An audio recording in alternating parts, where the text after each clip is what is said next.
बिस्मिल्लाहिर्रहमानिर्रहीम, अस्सलाम वालेकुम एंड खुश आमदीद। इस उम्मीद और दुआ के साथ कि आप खैरियत से हैं। Let's welcome you in a brand new episode of सबसे आगे।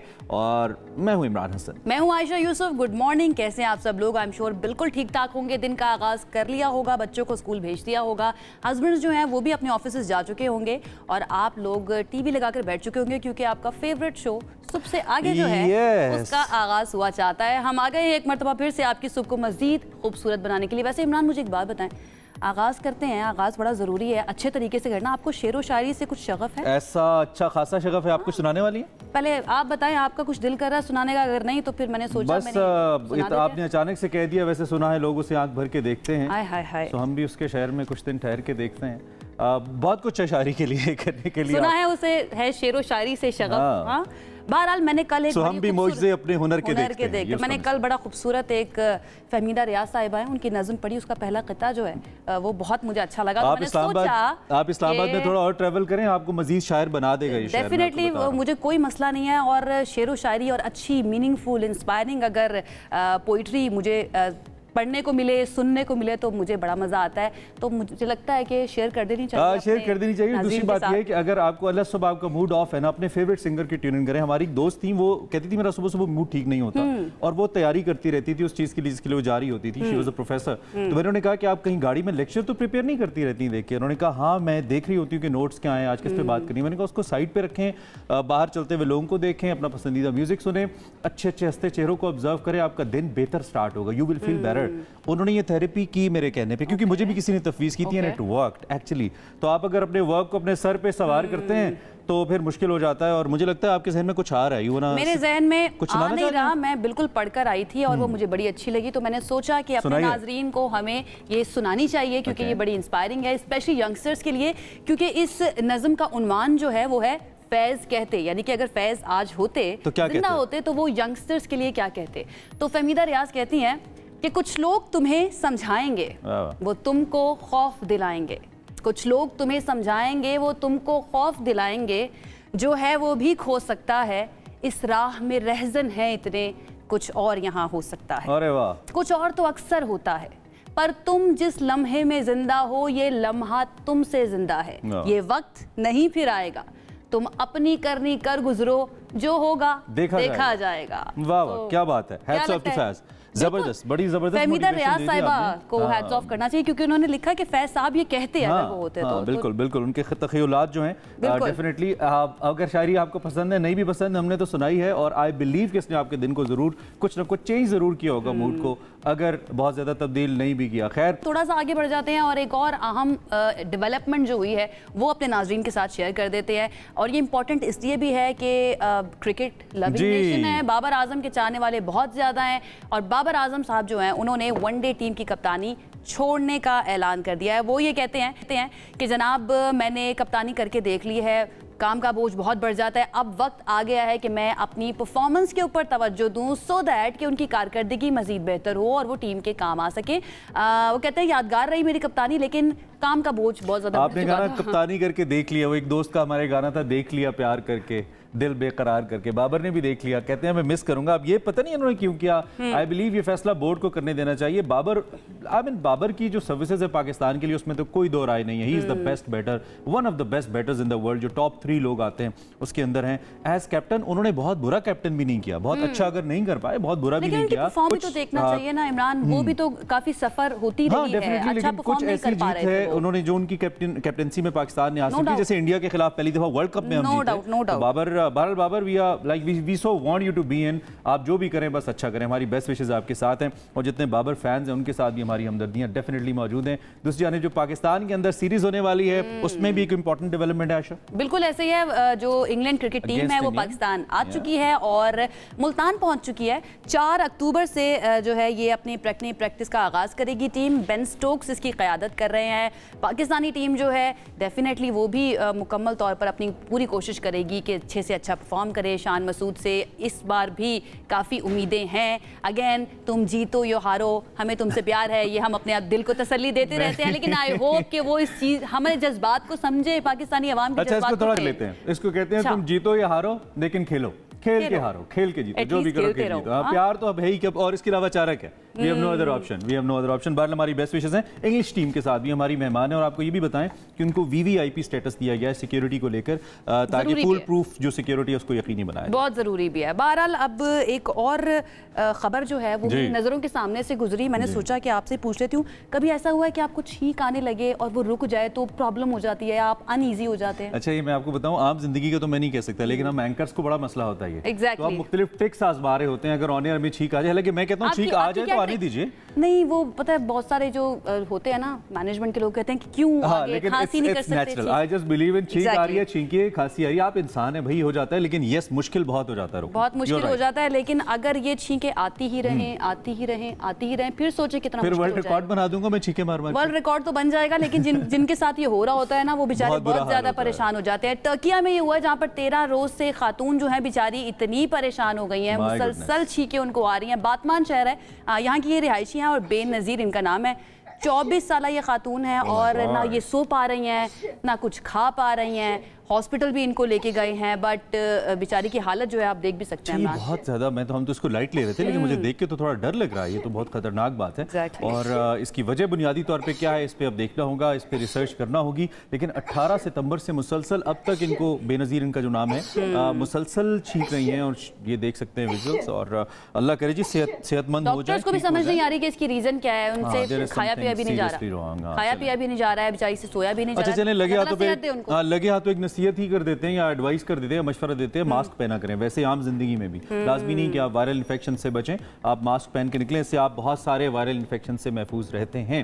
Very point. एक और स्टोरी क्विकली आपके साथ शेयर करते हैं, इंटरेस्टिंग है। दुनिया का पहला मुसलसल चलने वाला बहरी जहाज है, आपको नहीं पता तो हम बताते हैं। 3.5 साल से जी सफर पे है।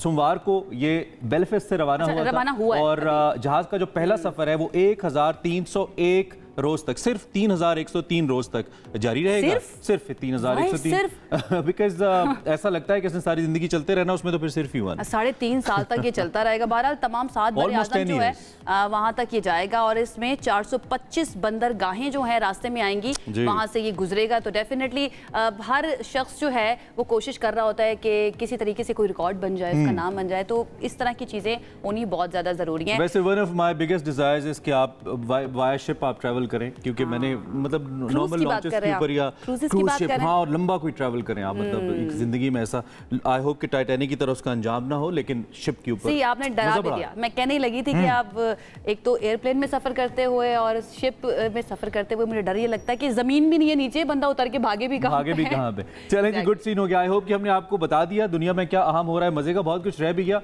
टाइम मिला तो वो भी बता देंगे। फिर वक्त हमने एक क्विक ब्रेक लेनी है। बिल्कुल, ब्रेक के बाद जब वापस आएंगे तो एक बड़ा क्रूशियल मामला है। कल पूरी कौम की नजरें, इतने ज्यादा मैसेजेस लोग एक्सचेंज करें, परेशान बहुत हैं ईरान और इजराइल वॉर के हवाले से जो चल रही है। लोग कह रहे हैं कि ये मामला कहाँ जाएगा, कहीं खास रुकता नजर नहीं आता है। इसमें हमने बात करें, एक ब्रेक के बाद इसके बारे में बात कर लेते हैं। कुछ एनालिस्ट हमारे साथ होंगे, उनसे भी जान लेंगे उनका तज्जिया। Stay with us. जी वेलकम बैक। सबसे आगे में आपको खुशामदीद कहते हैं एक मरतबा फिर से। हमारी कोशिश ये होती है कि आपके दिन का आगाज़ जो है बहुत लाइट हो, अच्छी इस तरह की खबरों से हो जिससे आपका मूड जो है वो बहुत अच्छा रहे, लेकिन इसके साथ साथ ज़रूरी है अपडेटेड रहना। yes. दुनिया में क्या चल रहा है और पाकिस्तान की पॉलिटिक्स में क्या चल रहा है, इंटरनेशनल पॉलिटिक्स के अंदर क्या चल रहा है। कल एक बहुत अहम डेवलपमेंट हुई जिसका जिक्र हमने ब्रेक पर जाने से पहले भी किया था। ईरान ने जी जवाब दिया है इसराइल पर मिसाइल हमले करके। इसराइल पर 400 मिसाइल दागे हैं। तल अवीव और मकबूजा बैतुल मक़दस के मुख्तलिफ इलाके जो हैं वहाँ पर धमाके हुए। इसराइल भर में सायरन बजाए गए और जो इसराइल के शहरी हैं जो बेसिकली सिविलियंस हैं वो अपने बॉम्ब शेल्टर्स और जो शेल्टर्स खास तौर पर बनाए गए हैं इस तरह की सिचुएशन से बचने के लिए वहाँ पर वो चले गए। और ईरान तो काफ़ी ज़्यादा इसको कह रहा है कि कामयाबी के साथ उन्होंने ये कार्रवाई की है। इसराइल को काफ़ी गुस्सा आ गया और इसराइल के साथ साथ जो उनके इत्तेहादी हैं उनको भी काफ़ी गुस्सा आ गया। इनफैक्ट ईरान एक्चुअली क्लेम्स के 80% उसके जो मिसाइल्स थे वो राइट टारगेट के ऊपर हिट हुए हैं। उसके साथ साथ उनका ये भी कहना है कि ये हमारी पहली लेयर है, ये हमारा पहला एपिसोड है जो हमने हमलों का लॉन्च किया है, but the second one can be more crucial, वो ज्यादा खतरनाक हो सकता है। और वार्न किया है जो ईरान की लीडरशिप है कि अगर आप बाज ना आए तो आप पे मजीद हमले किए जाएंगे। दूसरी जानिब America once again coming to defend Israel, और अमेरिका ने एक बार फिर स्टेटमेंट दी है कि हम इजराइल को डिफेंड करेंगे, ऐसे हमलों को हम जस्टिफाइड नहीं कर सकते।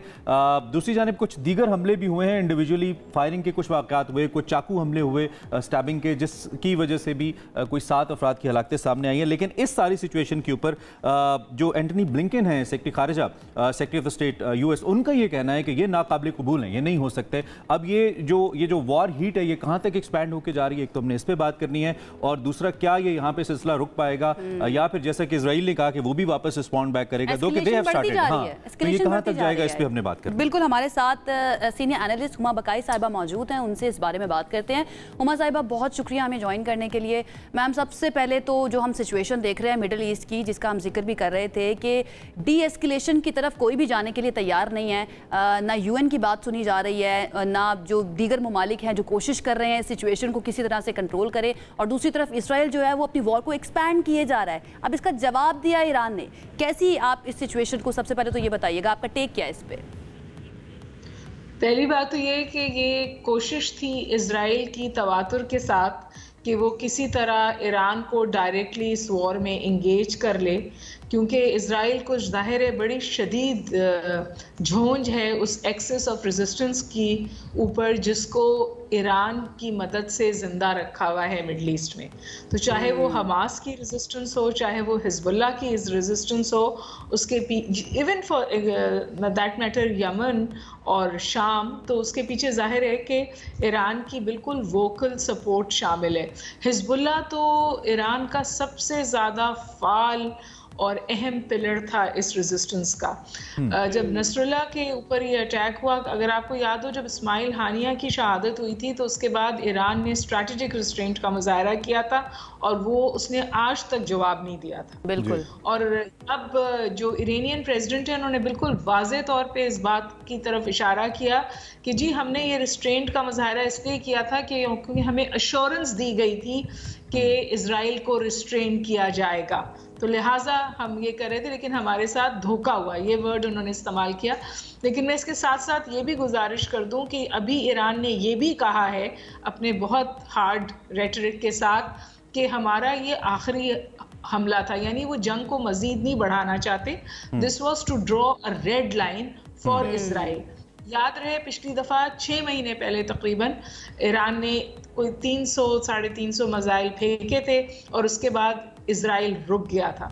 अब देखना ये है कि इजराइल इस तकरीबन 180 to 200 मिसाइल्स जो उसने मारे हैं, और अभी कोई कैजुअल्टीज़ को ऑफिशियली इजराइल ने रिपोर्ट नहीं किया है, लेकिन कहा जा रहा है कि कैजुअल्टीज़ हुई हैं। तो इजराइल इसको किस तौर आगे लेके चलता है, मैं समझती हूँ कि ईरान की तरफ से हार्ड पोस्चरिंग हुई है, एक रेड लाइन उन्होंने ड्रॉ की है, क्योंकि जो बहुत खतरनाक बात है वो ये कि अब ये जंग नॉन स्टेट एक्टर और स्टेट एक्टर के बीच में नहीं है। हिजबुल्लाह और हमास नॉन स्टेट एंटिटीज थे, अब ये दो रियासतों के बीच में है, और इन दो रियासतों के बीच में ये जंग इसलिए भी खतरनाक हो जाती है क्योंकि कल रात जो प्रेस आए और जो प्रेस कॉन्फ्रेंसेस हुई उसमें बिल्कुल वाज़े अमेरिका ने अपनी कुल सपोर्ट जो है वो इजराइल के पीछे डाली है, और इजराइल ने ये जो इलेक्शन विंडो है अमेरिका में उसका फायदा उठाते हुए इतना एस्केलेट किया है कॉन्फ्लिक्ट को, क्योंकि वहाँ की जो ज़ियोनिस्ट लॉबी है जो इलेक्टोरल पॉलिटिक्स को फाइनेंशियली सपोर्ट करती है,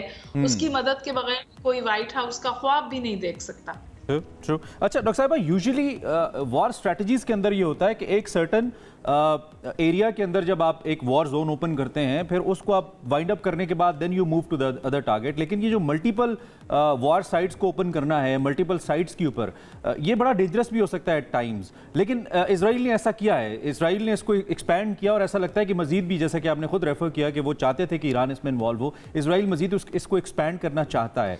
Would we call it the confidence that they have in their war equipment and all, या फिर आपको लगता है कि कहीं ये स्ट्रैटेजी में लैकिंग है एक स्ट्रैटेजी की जिसकी वजह से वो मल्टीपल वॉर जोन्स को ओपन कर रहे हैं?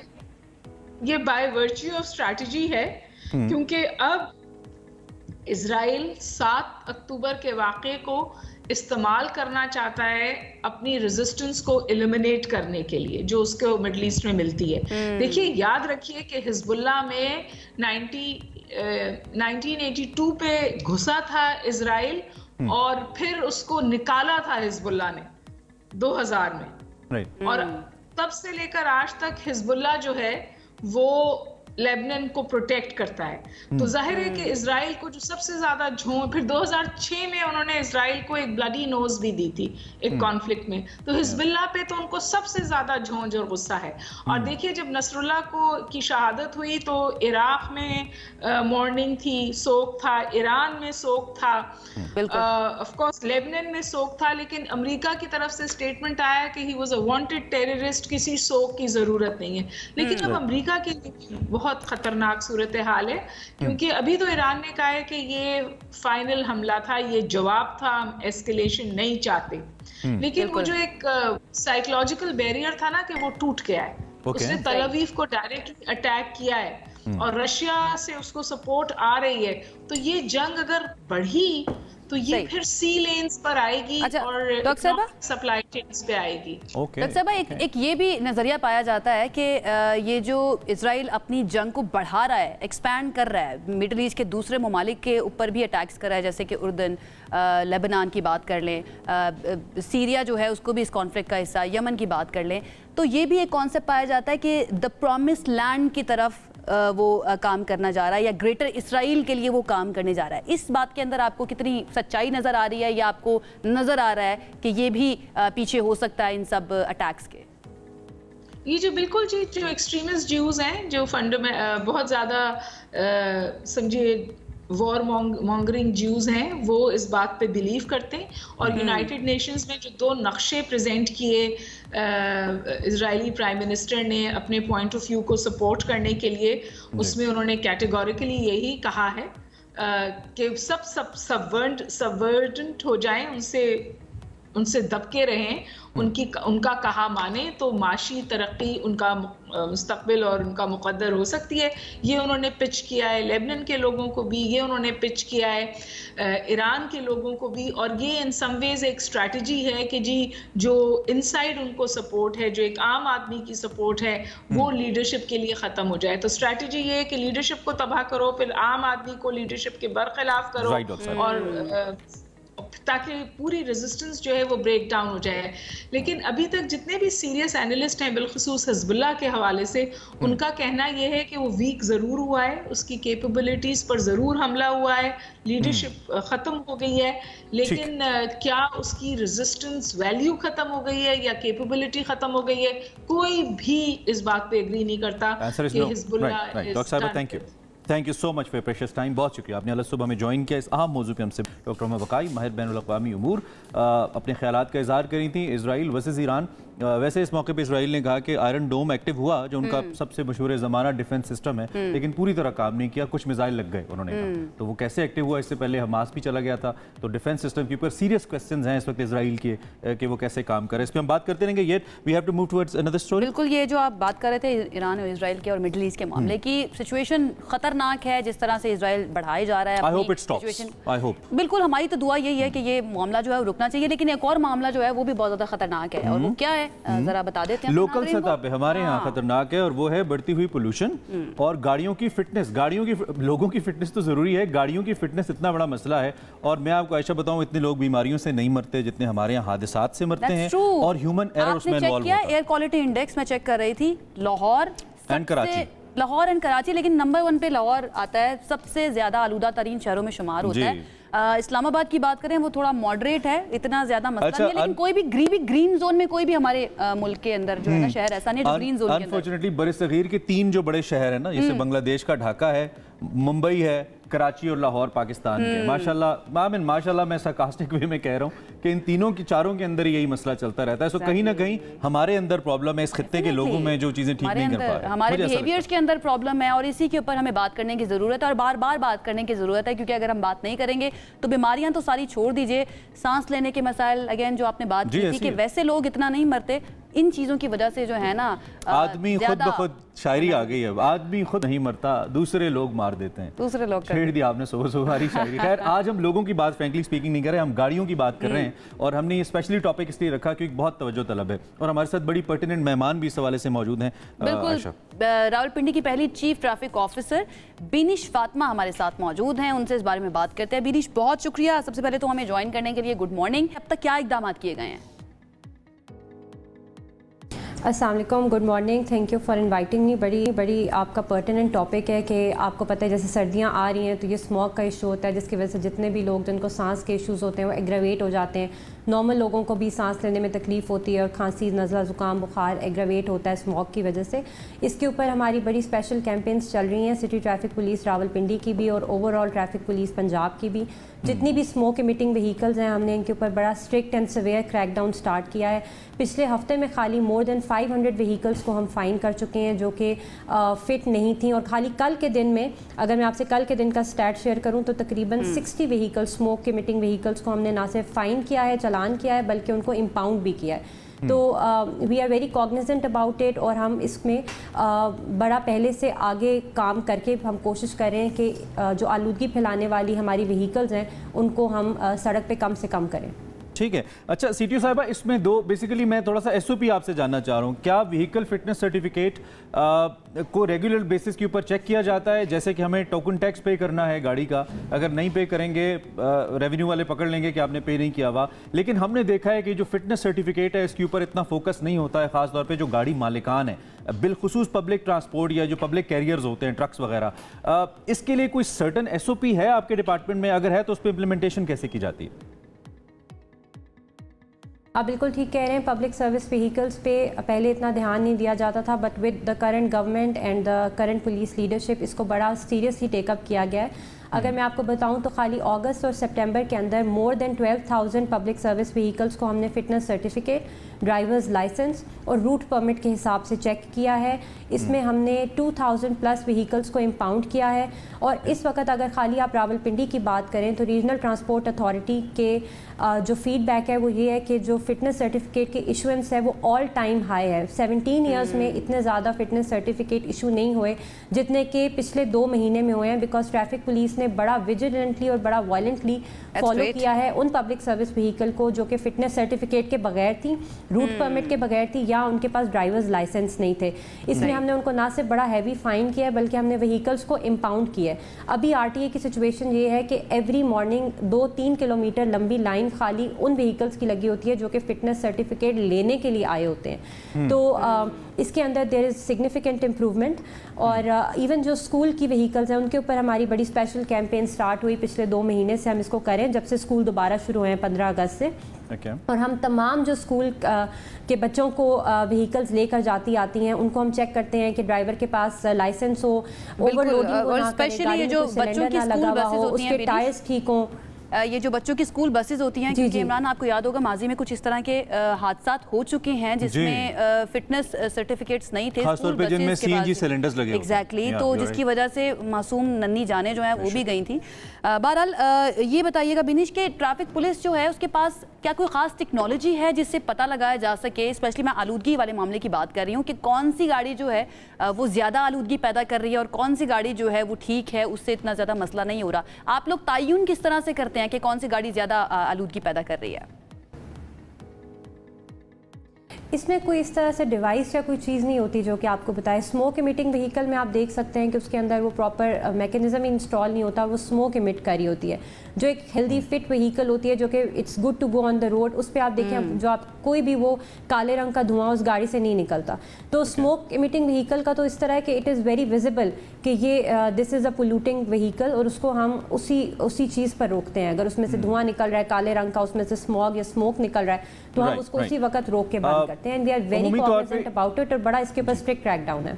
Enforcement is very important, I know that, लेकिन जो फ्रेंडली पुलिसिंग है दुनिया भर के अंदर ये फार्मूला इस्तेमाल किया जाता है। खासतौर पे वेस्ट के अंदर अगर हम देखें या तरक्की याफ्ता ममालिक के अंदर लोग पुलिस के ऊपर ट्रस्ट भी करते हैं, पुलिस की बात भी मानते हैं और फ्रेंडली वे में मानते हैं, और जिन्होंने कहते हैं डंडे नहीं मारने पैंदे। लेकिन पाकिस्तान में थोड़ा सा मामला मुख्तलिफ है। आपने पिछले कुछ अरसे में खासतौर पर मौजूदा IG ने पंजाब ने कुछ काम किया है, अच्छा काम किया है पब्लिक अवेयरनेस को लेकर।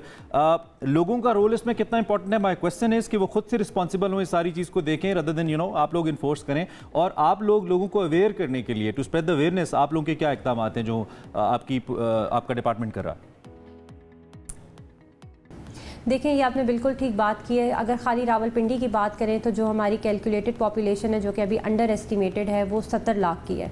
तो it's a city of 7 million people, और जिसमें से तकरीबन सभी ने रोज़ सुबह सड़क पे निकलना होता है, शाम को घर जाना होता है, रोज़गार के वजह से व्हीकल्स का इस्तेमाल करते हैं। तो आपका जो रोड का लोड है वो बहुत ज़्यादा है। इसमें पुलिस जो है, ट्रैफिक पुलिस हमारी जो हमारे पास करंटली मौजूद है इट्स अराउंड 1300, और जो एक्टिवली रोड के ऊपर डिप्लॉय होती है 3 शिफ्ट में it's around 900 to 1000 depending on the strength available.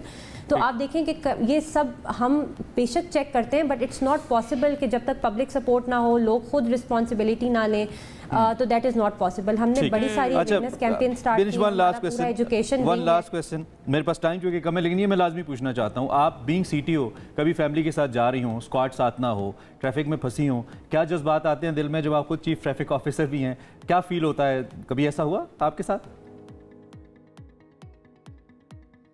हमारे साथ कोई स्क्वाड मूव नहीं करता, और मैं तो कोशिश करती हूँ कि बिल्कुल बगैर इन्फॉर्म किए निकलूँ, because that is the only way I can check the performance of my force. और अगर मैं आपको पिछले 1 महीने में बताऊँ, इसको आप खुद भी चेक कर सकते हैं, हमारे रोड्स पे बड़ी सिग्निफिकेंट इंप्रूवमेंट है। मैं बड़ी कॉग्निजेंट हूँ इस फैक्ट पे कि जो मेरे वार्डन्स हैं उनके ऊपर कितना बर्डन है, वो कितनी डिफिकल्ट सिचुएशन में, बारिश में, धूप में 8-8 घंटे सड़क पर खड़े होकर ड्यूटी करते हैं। तो अगर कभी सड़क फंस भी जाती है, क्योंकि रश है, बड़ा शहर है, 70 लाख का शहर है, तो अगर वो काम करें, वो कोशिश करें ट्रैफिक को चलाने की, तो इसमें ना सिर्फ मैं उनको इनकरेज करती हूँ, बल्कि मैं पब्लिक को रिक्वेस्ट करती हूँ कि आपको भी इनकरेज करना चाहिए। हमारी जो रोड इंजीनियरिंग है शहरों की, वो इस ट्रैफिक लोड के लिए डिज़ाइन नहीं हुई भी। तो it's not just traffic police जिसकी वजह से रोड पे कंजेशन होती है, road engineering, population growth, vehicles का बहुत ज़्यादा आ जाना, बहुत सारे फैक्टर्स होते हैं। ट्रैफिक पुलिस ये कर सकती है कि रेगुलेट करती रहे। ठीक, बहुत शुक्रिया। बेनिश फातिमा हमारे साथ मौजूद थी, और जो ऑफिसर्स हैं उनकी जरूरत है। 7 मिलियन पिंडी के लोगों की ट्रैफिक कंट्रोल करी है। बेनिश, पहले तो आपको बहुत ज्यादा ट्रिब्यूट है हमारी तरफ से, और we are so proud of you. हमें बहुत अच्छा लगता है जब फीमेल ऑफिसर्स ऐसे सामने आती है। वैसे लाहौर की भी चीफ ट्रैफिक ऑफिसर एक खातून है, सो दिस इज इंटरेस्टिंग, जबरदस्त है। आई होप कि बेहतर हो रही होगी ट्रैफिक अभी तक सिचुएशन, क्योंकि मैं लाहौर से आ रही हूँ, 1 वीक पहले ही आई हूँ, तो अभी सिचुएशन आहिस्ता आहिस्ता डेफिनेटली बेहतर होगी। टाइम लगता है ना, कुछ भी अचानक से नहीं होता, करता है परवरिश बरसों, कोई हादसा एकदम नहीं होता। बहरहाल हम आलूदगी की बात कर रहे थे कि पाकिस्तान के अंदर जो सिचुएशन है आलूदगी की, उसके अंदर बहुत अहम किरदार जो है ये गाड़ियां भी पैदा करती हैं, और मौसम जब चेंज होता है तो स्मोक की भी, गाड़ियां मौसम भी खराब कर देती हैं, उसकी वजह से स्मोक और गर्मी और मौसम, गाड़ियां भी खराब कर देते हैं। मौसम बता देना क्या है आज? मौसम बता देते हैं कि क्या है आज जनाब, ताकि आप तैयारी कर सके, अपने दिन को उसके मुताबिक प्लान कर सके। तो क्या होने लगा है मौसम आज का? इस्लामाबाद की बात कर लेते हैं। वफाकी दारुल हुकूमत कम से कम यहाँ पर 21 और ज़्यादा से ज़्यादा 34 डिग्री सेंटीग्रेड रहेगा। उसके बाद लाहौर कम से कम यहाँ पर 26 डिग्री सेंटीग्रेड और ज़्यादा से ज़्यादा 37 डिग्री सेंटीग्रेड रहेगा। कराची रोशनियों के शहर की बात करते हैं, कम से कम रहेगा 27 और ज़्यादा से ज़्यादा 35 डिग्री सेंटीग्रेड। उसके बाद फूलों के शहर पेशावर की बात करते हैं, कम से कम 22 डिग्री सेंटीग्रेड और ज़्यादा से ज़्यादा 37 डिग्री सेंटीग्रेड रहेगा।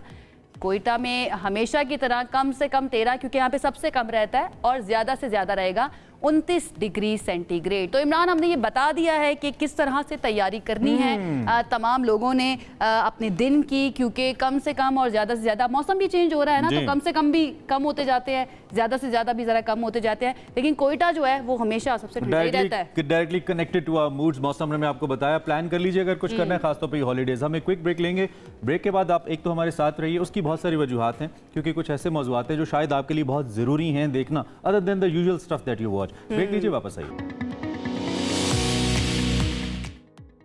जी, सुबह से आगे में एक मरतबा फिर से आपको खुशामदीद कहते हैं। कोशिश हमेशा से यही होती है कि ज़िंदगी जो है वो बेहतरी की तरफ चलनी चाहिए, चेंज आना चाहिए, पॉजिटिव चेंज आना चाहिए, लेकिन चेंज जो है हमेशा पॉजिटिव नहीं होता है, और इसके बहुत सारे फैक्टर्स होते हैं, जिसमें एक जो फैक्टर है वो है सोशल मीडिया, जिसने हमारी ज़िंदगियों को बदल कर रख दिया। आप अग्री करेंगे मेरे साथ? जी, चेंज तो बहुत ज़्यादा आया है, कुछ लोगों में पॉजिटिव आया है, कुछ लोगों में नेगेटिव आया है, कुछ जगहों पे पॉजिटिव आया है।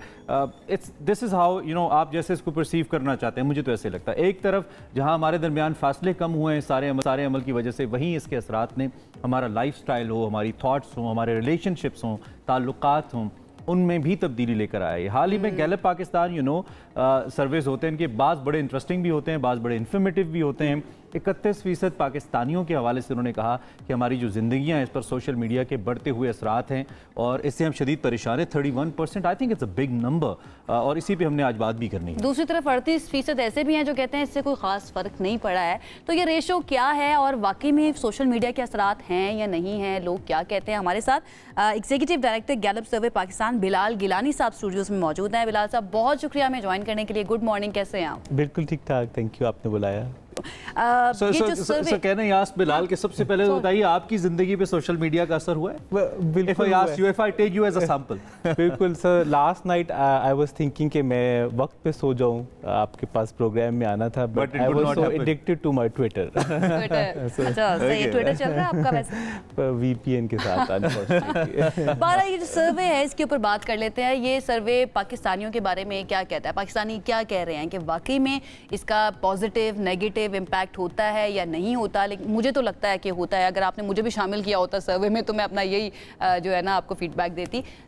आम पाकिस्तानी क्या कह रहे हैं? बिल्कुल, सो ये एक इंटरनेशनल स्टडी है, कोई अराउंड 39 डिफरेंट कंट्रीज़ में जो हमारे पार्टनर का सर्वे फर्म्स हैं उन्होंने की, और मकसद यही था ये जानने का कि सोशल मीडिया के बारे में लोगों के पॉजिटिव ओपिनियन है, नेगेटिव ओपिनियन है, और किस हद तक ये चेंज हो रहा है। तो जैसे हमने देखा रिजल्ट्स में कि 31% पाकिस्तानी ये कहते हैं कि उन्हें ओवरवेलमिंगली अब ये परेशानी होती है कि वो किसी फॉर्म में उनका जो रिलेशनशिप है सोशल मीडिया के साथ ये कुछ थोड़ा सा नेगेटिव होता जा रहा है। अच्छा। और 38% ने कहा कि नहीं, ऐसा नहीं है, हमारा एक पॉजिटिव रिलेशनशिप है, हम लर्न कर रहे हैं। वो ये लोग तो नहीं हो सकते जो अर्न कर रहे हैं सोशल मीडिया से, जो कहते हैं कि पॉजिटिव, क्योंकि उनकी लाइफ में पॉजिटिव इम्पैक्ट आया है, अगर रेवेन्यू जनरेशन कर रहे हैं वो सोशल मीडिया से। बिल्कुल। सो आई थिंक जो 38% ऐसे हैं कि जो इससे खुश हैं, उनमें कुछ इकोनॉमिक फैक्टर्स भी हैं।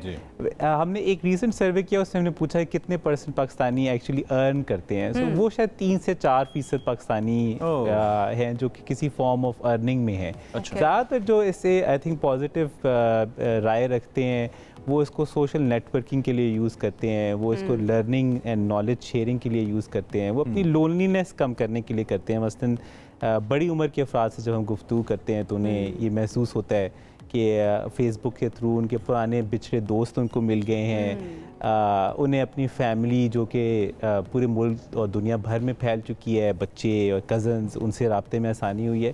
तो मुस्बत और मनफी का एक रुझान दोनों नजर आता है। उम्र का भी फ़र्क होता है। लाइक जो आप बात कर रहे हैं, अगर एल्डरली हैं, हमारे ओल्ड एज के लोग हैं 50+ या 60+, वो अगर यूज़ कर रहे हैं तो इसका पॉजिटिव इम्पैक्ट हो रहा है उनकी मेंटल हेल्थ पे या हेल्थ पर। और अगर यंगस्टर्स कर रहे हैं 40 से नीचे एज वाले लोग कर रहे हैं तो उसका नेगेटिव इम्पैक्ट भी हो सकता है। सो 50+ की जो पॉपुलेशन है पाकिस्तान में वो एक ग्रोइंग नंबर है। पाकिस्तान में हेल्थ सर्विसेज और चीज़ें इम्प्रूव होने की वजह से लोग पहले जनरेशन से अब ज़्यादा देर तक ज़िंदा रहते हैं।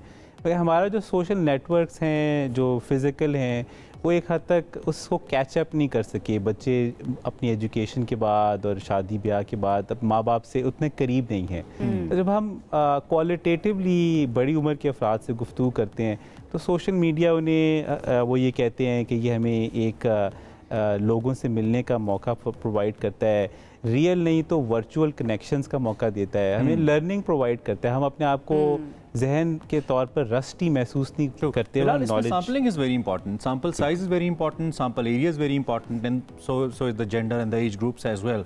सो वाइल्स यू नो जब आप ये सर्वे कंडक्ट कर रहे थे तो इसमें इस फैक्टर को आपने कैसे फोकस किया? How you selected the sample, और आपने ज़्यादा फोकस किस एज ग्रुप को किया? बिल्कुल। सो हमारे सर्वेज दुनिया भर में एक राइज जो रिप्रेजेंटेटिव स्टेटिस्टिकल सैंपल सेलेक्ट करने का मेथड है, उसको हमने यूज़ किया। तो इस सर्वे में 1000 अफराद थे जो कि पूरे पाकिस्तान में तकरीबन 150 डिस्ट्रिक्ट है, तो हर डिस्ट्रिक्ट से हमने अफराद इसमें चुने। अच्छा। इसमें मेन एंड वुमेन की वही शरात थी जो कि सेंसस में पाई जाती है। इसी तरह से एज ग्रुप्स जो हैं, young, mature and old age groups, उसमें भी जो सेंसस में नंबर्स आते हैं कि इतने पाकिस्तान में 18 से 30 साल के अफराद तकरीबन 40% हैं, तो हमारे सैंपल में इसी तरह से अर्बन एंड रूरल में सोशल मीडिया यूजेज बहुत डिफरेंट है, तो उसमें भी हमने वही शरह ले ली। लिटरेसी फैक्टर भी था, तो इसमें पढ़े लिखे अफराद भी हैं, अंडर ग्रेजुएट्स भी हैं। सो इस पे आइडिया ये था कि हम एक नेशनल सैंपल ले लें और फिर हम उनके पास जाएं और उनमें देखें कि सोशल मीडिया का इस्तेमाल कैसे है और सोशल मीडिया के बारे में उनके व्यूज़ नेगेटिव हैं, पॉजिटिव। और इसके मनफी पहलू जो हैं, जो हम ब्रेक में भी बात कर रहे थे बिलाल, कि डिप्रेशन होता है, नींद नहीं आती है, ठीक है, आप इंसोम्निया का मसला हो जाता है आपको, एंड देन कंपैरिजन जो आ जाता है ना कि अगर सामने वाला बंदा जैसे कोई पोस्ट लगाई है उसके अकाउंट पे आप जाकर देखें, आपको नजर आएगा कि उसकी लाइफ बिल्कुल परफेक्ट है। ये सारी चीजें मोहब्बत और इश्क में भी होती है, नींद नहीं आती, चैन नहीं आता, नींद नहीं आती तो ऐसा होता है। सोशल मीडिया जो है ये इन चीजों के ऊपर भी असरअंदाज करता है, जिसकी वजह से आपकी मेंटल हेल्थ जो है उस पर असर पड़ता है। बहुत सी मुस्तनद स्टडीज़ हैं, स्टैनफोर्ड यूनिवर्सिटी की, कोलंबिया यूनिवर्सिटी की रिसेंटली, इसमें उन्होंने कहा कि सोशल मीडिया बहुत हाईली एडिक्टिव है। तो उसके बेनिफिट्स भी हैं और डेफिनेटली हैं, मगर कोई भी चीज़ जो बेनिफिशियल भी हो मगर एडिक्टिव बन जाए तो वो आपके लिए मुज़र और मुज़र सेहत हो जाती है। तो एडिक्शन जो है आई थिंक और यंग एज से एडिक्शन हो जाना जो है ये एक सबसे बड़ा प्रॉब्लम है, क्योंकि आपको फिर और ज़िंदगी के बाकी पहलुओं से वो महरूम कर देती है। अच्छा, वन क्विक आंसर, एक और मैंने सर्वे आपका पढ़ा जिसमें आपने कुछ लोगों को ऑनलाइन फ्रेंड्स बनाने के हवाले से एक सर्वे था। आउट ऑफ 100 76% पाकिस्तानीज़ ने कहा कि हमारा ऑनलाइन कोई दोस्त नहीं है, हम नहीं बनाते, और 22% ने कहा कि हम बनाते हैं और ऑपोजिट जेंडर के दोस्त बनाते हैं। Is it so? बिल्कुल सो पाकिस्तान में सोशल ट्रेंड्स में तब्दीली आ रही है। सोशल मीडिया ये प्रोवाइड करता है अपॉर्चुनिटी कि जो मॉडर्न एक लिविंग है उसमें फ्रेंडशिप्स जो हैं वो ऑनलाइन होती हैं और जेंडर का जो बाइनरीज हैं वो हमने कुछ हद तक अबूर किए हैं, एक हेल्दी एनवायरनमेंट की तरफ भी जा रहे हैं। तो सोशल मीडिया के डेफिनेटली एक बहुत बड़ा मुस्बत पहलू ये भी है कि लोगों को वो एक अपने माहौल से और लोकल एनवायरनमेंट से वो एक इंटरनेशनल एनवायरनमेंट में इंटरेक्ट करने का, और उस इंटरेक्शन में जो नए रूल्स हैं, नए वैल्यूज़ हैं, उनसे अपॉर्चुनिटीज़ प्रोवाइड करती है। बिल्कुल, एक्सपोजर जो है वो आपका बढ़ता है कि अगर अमेरिका में एक बंदा बैठा हुआ है, वो आपका दोस्त है, उससे आप बात करते हैं तो आपका एक्सपोजर बढ़ रहा है, वहाँ के बारे में आपको पता चल रहा है। तो डेफिनेटली जहाँ पर नेगेटिव्स हैं वहाँ पर पॉजिटिव्स भी हैं। Somehow we can call it a positive transition। और आई थिंक हर नई टेक्नोलॉजी में हमेशा कोई अच्छे पहलू भी होते हैं और ख़राब पहलू भी होते हैं। मिसयूज़ नहीं होना चाहिए, मिसयूज़ नहीं होना चाहिए, अवेयरनेस होनी चाहिए। जैसे आपके थ्रू, मीडिया के थ्रू हमें अवेयरनेस अगर लोगों को हो कि ये इस addiction of social media can deprive you of real relationships, या आपको वो जो इसके जो नेगेटिव और फेक न्यूज़ है उस पर बिलीव करके आप एक जल्दी से अगर आप थोड़ा सा बता दें कि अगर मैं सोशल मीडिया यूज़ कर रही हूँ, फ़ोन यूज़ कर रही हूँ, तो कितने घंटे तक मैं यूज़ करूँ तो वो सेफ़ कंसीडर होगा? इस पर मुख्तलिफ स्टडीज़ हुई हैं, उनका ये कहना है कि नंबर ऑफ आवर्स इतना मैटर नहीं करता जिस हद तक ये मैटर करता है कि आपके रियल रिलेशनशिप्स और रियल लाइफ से इंटरेक्शन जो है वो आपको सोशल मीडिया आपको डिप्राइव कर रहा है या नहीं कर क्लोज कर रहा है उनके, या दूर। अगर आपके पास बहुत टाइम है तो 4-5 घंटे भी बहुत अच्छे हैं। बहुत शुक्रिया बिलाल गिलानी साहब, गैलप सर्वे पाकिस्तान से हमारे साथ मौजूद थे और बड़ी ही अच्छी इन्फॉर्मेशन भी उन्होंने दी है। और जो सर्वे किया गया है कि पाकिस्तानी क्या सोचते हैं सोशल मीडिया के बारे में, पॉजिटिव इम्पैक्ट हो रहा है या नेगेटिव इम्पैक्ट हो रहा है, इसके बारे में हमसे बात कर रहे थे। अब हमें ब्रेक की तरफ जाना है? नहीं, हमारे पास एक सेगमेंट है, वैसे हम चाहते हैं कि हम उस पर बात कर लें। हम पानी के साफ पीने का जो साफ पानी है इस पे हमने वी जस्ट थॉट कि हमें इस पे बात करनी चाहिए, क्योंकि ये एक ऐसा मसला है जो वक्त के साथ साथ पाकिस्तान के अंदर, पाकिस्तान के अर्बन एरियाज़ के अंदर इन पर्टिकुलर बहुत ज़्यादा हो रहा है। जो घर के अंदर इस्तेमाल होने वाला पानी है या पीने वाला पानी है, दोनों के अंदर मुज़र सेहत ऐसे अज्जा उमूमी तौर पर पाए जाते हैं जो कि बड़ा हमें परेशान कर देते हैं। कुछ लोग ऐसे हैं जो फिल्टर्ड वाटर हासिल करते हैं, दे स्टिल थिंक इट्स साफ, लेकिन साफ नहीं होता है और बहुत सारे लोग परेशानियों का और बीमारियों का शिकार होते हैं। और एक बड़ी वजह पाकिस्तान के अंदर जैसे हेपेटाइटिस है, दीगर बीमारियां हैं, आपके मैदे के अमराज हैं, जिगर के अमराज हैं, उसकी वजह यही है कि आप साफ पानी नहीं पी रहे हैं। आपसे मुराद इसमें हम भी शामिल हैं। और हर कोई पानी खरीद नहीं सकता, it's not affordable. Exactly, important point ये है कि पाकिस्तान के अंदर हर कोई जो है वो फिल्टर्ड वाटर या फिर आप ये कह लें कि मिनरल वाटर खरीदने की सकत नहीं रखता, तो उनको टैप वाटर ही यूज़ करना पड़ता है। तो टैप वाटर जो है वो कितना सेफ है पीने के लिए, इसी पर बात कर लेते हैं। हमारे साथ वाटर एक्सपर्ट हैं नवीद अहमद साहब, वो मौजूद है। नवीद साहब, बहुत शुक्रिया हमें ज्वाइन करने के लिए। सबसे पहले तो सर ये जानना चाहूँगी कि टैप वाटर क्या पिया जा सकता है, सेहत के लिए महफूज है या फिर इसके नुकसानात हैं? अस्सलाम वालेकुम, बहुत बहुत शुक्रिया आप लोगों ने मुझे इनवाइट किया और मौका दिया इस पे बात करने के लिए। कराची में खास तौर पे जो पानी है पीने के लिए टैप वाटर की हालत में, वो 91% अनसेफ है। जब हम अनसेफ की बात करते हैं तो इसका मतलब ये है कि वो पानी पीने के काबिल नहीं है, या तो उसमें इकोलाई जो कि ऐसे जरासीम होते हैं जो कि गंदे पानी से, गटर के पानी से या किसी और जराये से आते हैं, या इसके अलावा कुछ ऐसी चीजें मौजूद होती हैं जैसे आर्सेनिक संख्या हो गया या इस तरह की दूसरी चीजें मौजूद होती हैं जो कैंसर कॉज कर सकती हैं और दूसरी बीमारियां जिनके आपने नाम लिए वो सब बीमारियां हो सकती हैं। जैसा कि आपने बताया कि जो ये तो हमें वी नो कि इसमें प्रॉब्लम्स तो हैं, हमने इसके सोल्यूशन के लिए कुछ अमल दरामद इस पे शुरू हुआ है। आई मीन पाकिस्तान के अंदर हर गवर्नमेंट, खास तौर पे चले हम कराची का अगर एक मॉडल ले लें, कराची के अंदर इसके ऊपर तो पूरी इलेक्शन कैंपेन हुई है कि जी हम साफ पानी देंगे, इनफैक्ट इस्तेमाल का पानी भी नहीं मिलता है। तो क्या प्रैक्टिकली दुनिया को देखते हुए हमने किसी मॉडल पे काम शुरू किया है, कर सकते हैं, इस पे क्या है कि हम इस मसले का हल करें?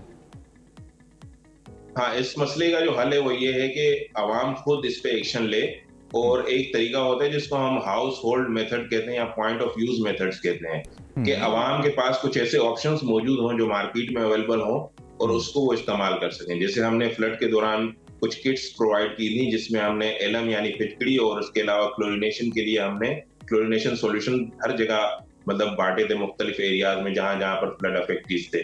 तो इस किस्म के ऑप्शंस अगर अवेलेबल होंगे लोगों के पास तो अगर पानी खराब उनके घर में आ भी रहा है तो भी वो अपने आप को साफ रख सकते हैं और पानी पीने के काबिल बना सकते हैं। बॉइलिंग तो है ही एक मेथड, लेकिन समटाइम्स आपके पास गैस नहीं होती, आपके पास ऑप्शंस नहीं है अवेलेबल, तो उसके लिए ये मेथड्स बहुत अच्छे होते हैं। अच्छा नवीद साहब, ये तो आप उन लोगों की बात कर रहे हैं ना जिनके पास नलके में पानी आता है। कराची में तो ऐसे एरियाज भी हैं जहाँ पर पानी आता ही नहीं है, तो वहाँ पर टैंकर्स जो हैं वो यूज़ करने पड़ते हैं, और टैंकर का पानी भी जो आता है वो इस तरह का होता है कि ना तो वो आप पी सकते हैं, और स्पेशली क्योंकि मैं वहाँ पर रही हूँ तो मैं जानती हूँ कि कितना ज़्यादा वो इस तरह का पानी होता है कि आप उसको नहीं इस्तेमाल कर सकते हैं, पीने के लिए तो बिल्कुल भी नहीं कर सकते हैं। उस सिचुएशन में क्या किया जाए? अच्छा, ये जो टैंकर का जो पानी है इसके लिए 2-3 तरीके इस्तेमाल हो सकते हैं। एक तो आप कोई ऐसा फिल्ट्रेशन सिस्टम लगाएं जो कि आपके पूरे घर को फिल्टर करे, यानी जो पानी नीचे से आपकी अंडरग्राउंड टैंक से ऊपर जा रहा है पानी, कोई ऐसा फिल्टर लगा लें आप कि वो पानी इनिशियली वो साफ होकर ऊपर वाले टैंक में चला जाए, और फिर उसके बाद जो पीने का जो टैप है जो वहां पर आप कोई ऐसा फिल्टर लगा लें या कोई इस किस्म का आरओ प्लांट लगा लें जो कि हाउस होल्ड लेवल पे होता है, वो कर लें। जिन लोगों के पास पैसे नहीं है या जो लोग अफोर्ड नहीं कर सकते उनके लिए एक बहुत अच्छा एक इंटरनेशनल मेथड है, इसको हम 3 पॉट मेथड कहते हैं। 3 पॉट मेथड ये है कि आप पानी को 3 दिन तक रखते हैं, यानी एक पॉट में आप 1 दिन के लिए रखते हैं, फिर उसके बाद अगले दिन उस पॉट में से दूसरे पॉट में उसको ट्रांसफर कर देते हैं पानी को, फिर तीसरे दिन तीसरे पॉट में कर देते हैं। हमारी रिसर्च के मुताबिक ये बहुत ही इफेक्टिव मेथड है, और इसमें बैक्टीरिया जो आपके कोलीफॉर्म जिसकी हम बात करते हैं, जो जरासीम गटर से आते हैं, जरासीम की जो कंसंट्रेशन है वो बहुत कम हो जाती है, और वो पानी पीने और कॉस्ट इफेक्टिव भी है, यानी कि वो लोग जो अफोर्ड नहीं कर पाते हैं वो भी इस मेथड के थ्रू जो है अपने पानी को अच्छे तरीके से साफ कर सकते हैं। लास्ट एक नवीद बता दीजिएगा, वो ये कि शहरी इलाके और देही इलाके, यहाँ पर जो पानी आता है इन दोनों में भी कोई फर्क है? क्योंकि देही इलाके मोस्टली ऐसे हैं जहाँ पर आपको पता है मिनरल वाटर उस तरह से इस्तेमाल नहीं होता है। इन दोनों जगहों के पानियों में भी फर्क होता है? जी हाँ, क्योंकि शहरी इलाकों में ज्यादातर सरफेस वाटर इस्तेमाल होता है, यानी दरियाओं का पानी इस्तेमाल होता है, और ज्यादातर जो रूरल एरियाज हैं वहां पर ग्राउंड वाटर इस्तेमाल होता है। अभी सिंध के एरिया में हमारे यहाँ आर्सेनिक का और फ्लोराइड का बहुत ज्यादा इश्यू है, खासतौर पे थर के इलाके में, तो उसमें ये थोड़ा सा फर्क है। ग्राउंड वाटर कंपैरेटिवली बेहतर होता है, उसमें सस्पेंडेड सॉलिड, यानी जो हमें कोई गर्द या मट्टी वगैरह हमें पानी में नहीं दिखती, लेकिन इसके अलावा जो आर्सेनिक होता है वो बहुत ही छोटी उसकी यानी शक्ल होती है, तो वो दिखती नहीं है पानी में। तो जब दिखती नहीं है तो लोग पीते हैं तो अचानक से उनकी या तो हड्डियां डिफॉर्म होना शुरू हो जाती हैं या उनको पथरी हो जाती है, कुछ इस किस्म के मामला उनके साथ शुरू हो जाते हैं। इसके लिए हमने एक पॉल फिल्टर के से रिलेटेड हमने एक रिसर्च की थी कि फ्लोराइड और आर्सेनिक रिमूवल के लिए हमने इलेक्ट्रोकोगुलेशन का एक डेमोन्स्ट्रेशन प्लांट हमने बनाया था, जो कि एक इंटरनेशनल ऑर्गेनाइजेशन के साथ हमने मिलकर इस पे काम किया था। तो वो वेरी इफेक्टिव मेथड था। अगर वो किसी भी रूरल एरिया में लगा दिया जाए जहां पर ग्राउंड वाटर है, हेवी मेटल की कंसंट्रेशन वहां पर है, तो वो बहुत इफेक्टिवली इन दोनों को रिमूव कर देता है। Right doctor Naveed, thank you very much for being with us. Assistant professor research इनके हवाले से मौजूद है, कुछ हमारे साथ शेयर भी की है।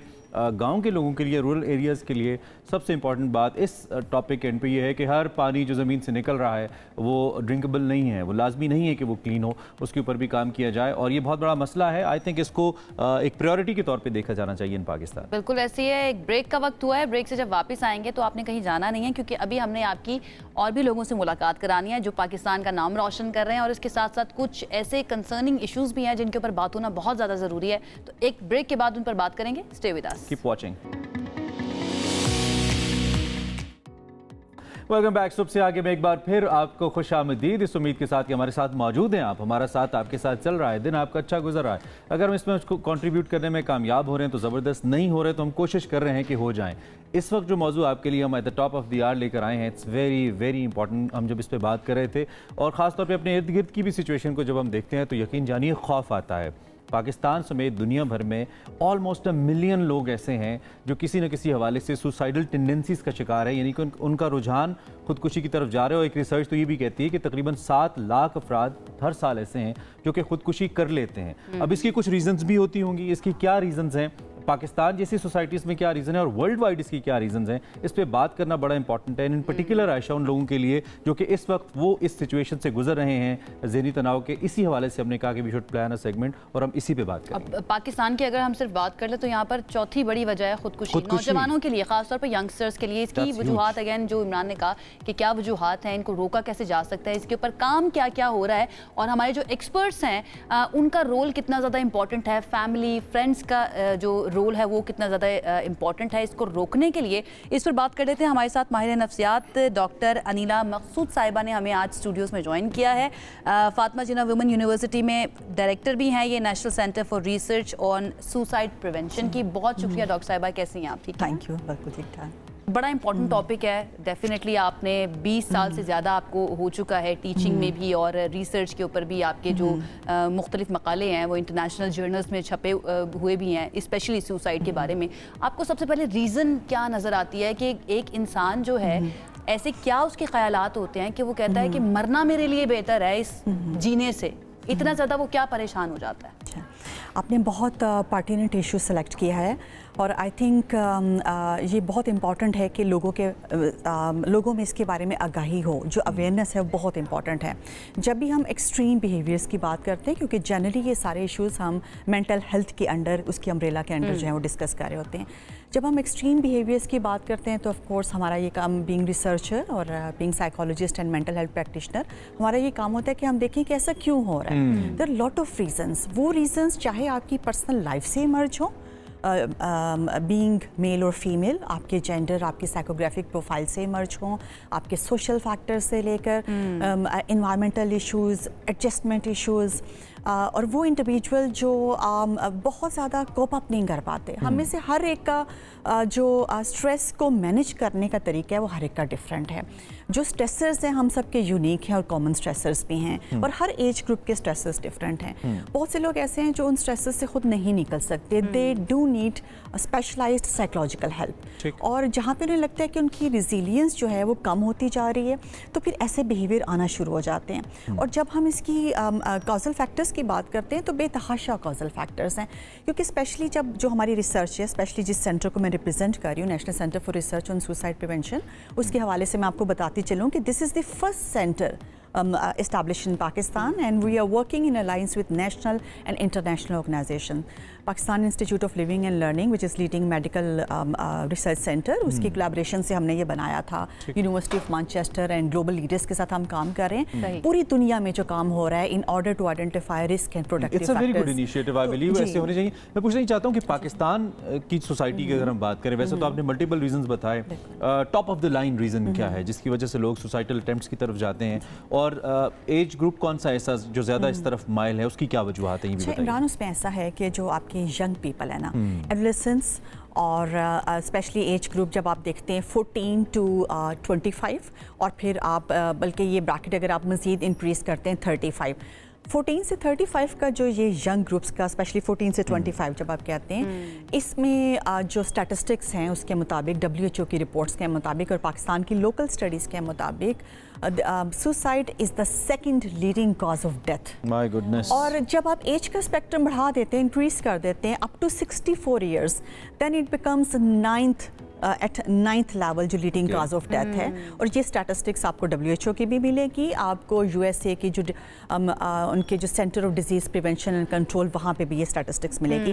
पाकिस्तान के हवाले से हमारे पास इस वक्त मोर्टालिटी रेट की जब हम बात करते हैं तो जो सुसाइड की स्टैटिस्टिक्स हैं वो एज इट इज़ उस तरह से हमारे पास एक बहुत पर्टिनेंट डाटा मौजूद नहीं है। हम रिलाय करते हैं WHO की रिपोर्ट्स पे और जो हमारी लोकल रिसर्च पब्लिश होती है, लेकिन उसमें अगर आप देखें पूरी दुनिया में after every 90 seconds there is one death in the world due to suicide. Due to suicide. Oh my goodness. Worldwide. That's a huge Pakistan number. में अगर आप बात करें तो रिसर्चेस आपको ये बताती हैं कि 15 to 35 पीपल जो हैं विद इन 1 आवर पाकिस्तान में उनकी डेथ हो रही है। ओवरऑल अगर आप इसकी स्टैटिस्टिक्स को कंपेयर करें दुनिया से तो 8 to 9% 1 लाख की आबादी में 8 से 9 लोग जो हैं वो सुसाइड की वजह से डेथ करते हैं और इसमें दोनों जेंडर आते हैं। लेकिन जब 8 to 9 डेथ्स में अगर आप सेपरेटली देखें जेंडर के हवाले से प्रेवलेंस तो अगर क्योंकि मेल में ज़्यादा है जो मेल में टेंडेंसी ज़्यादा है, मेल में ज़्यादा है। मेल में आपको 14 एंड मोर देन 14 और फीमेल में 3 to 4 डेथ्स आपको मिलेंगी। और ये है विद इन 1 लाख पॉपुलेशन ये फिगर्स मौजूद हैं। इसकी रीज़न क्या है जो आपने बात की कि मेल में टेंडेंसी ज़्यादा है? क्या टॉलरेंस लेवल उनके अंदर अगर कोई स्ट्रेस है, कोई भी साइकोलॉजिकल इशू है, टॉलररेंस लेवल कम है और ख़वातीन में ज़्यादा है, क्या इसकी रीज़न ये है? अच्छा देखिए, जेंडर एक बहुत इंटरेस्टिंग फिनोमिना इस हवाले से भी है कि जेंडर जो है वो मैन और वुमन को एक बहुत डिफरेंट दुनिया के हवाले से, चाहे उनकी परसेप्शन हो, चाहे उनको चीज़ों को समझने का स्टाइल हो या कोप अप करने का तरीका हो। फीमेल्स में कैथारसिस बहुत कॉमन है, आपको बहुत सी चीज़ों से एक दूसरे फ्रेंड से बात कर लेते हैं, बहनों से, माँ से बात कर लेते हैं। तो जो मेन की ग्रूमिंग है उसमें इमोशंस को रिस्ट्रिक्ट रखना, बहुत ज़्यादा शेयरिंग ओपन उस तरह से नहीं है, बहुत से ये साइकोलॉजिकल रीजंस। ब्रॉटअप ये बहुत ज़्यादा मैटर करता है क्योंकि हमारे यहाँ पे कहते हैं ना कि मर्द अगर रोएगा नहीं, अगर ये रो रहा है तो भाई मर्द रोया नहीं करते। इस तरह की जो बिल्कुल सही कह रही चीजें इनको खत्म करना जरूरी है। लड़कों को, मेन को सिखाया जाता है रोना नहीं है, डिस्कस नहीं करना, you are the only perfect one. मर्द को दर्द नहीं होता, ये भी कहा। ये जो चीज़ है ना, इस चीज़ से हमें निकलना अच्छा होगा। एक तो ये होता है कि आप वैसे डाउन फील कर रहे हैं, एक होता है कि आपके जहन में सुसाइडल थॉट्स जन्म लेना शुरू हो गई हैं। I believe these are 2 different behaviours. इनको बाइफरकेट कैसे करें टू सी अ पर्सन के ये महज डाउन है या नहीं, ये बहुत नेगेटिव एंड के ऊपर जा रहा है? साइकोलॉजी क्या कहती है इस पर? अच्छा देखिए, जहाँ पे बीइंग साइकोलॉजिस्ट हम बात करें तो उसमें there are some specialised methods. We do have standardised assessment tools जिसमें हम असेस करते हैं कि जो सुसाइडल थॉट्स हैं उनकी सिवियरिटी कितनी ज़्यादा है, कितने सिवियर हैं और इंटेंसिटी कितनी ज़्यादा है और जो likelihood of committing the act कि किस हद तक ये हम जान सकते हैं कि वो शायद ये एक्ट कर लें। तो वो स्टैंडर्डाइज्ड मेथड्स हैं। जनरली स्पीकिंग आम लोगों के लिए, हर एक के लिए जानना ज़रूरी है कि अब अगर आपको लगे कि आपके इर्द गिर्द लोगों में जो आपके जानने वाले हैं, जिनके साथ आपका इंटरेक्शन है, अगर आपको अचानक उनका बिहेवियर चेंज होने लगे, देखिए हर एक एंजाइटी और स्ट्रेस को फेस कर रहा होता है, लेकिन जो एक नॉर्मल स्ट्रेस है, this is an ideal situation. अगर आप स्ट्रेस नहीं फील करेंगे तो आप परफॉर्म भी नहीं कर पाएंगे। अगर आप एंशियस नहीं होंगे तो आपकी परफॉर्मेंस भी अच्छी नहीं होगी। वो एक normal anxiety, normal stress required है।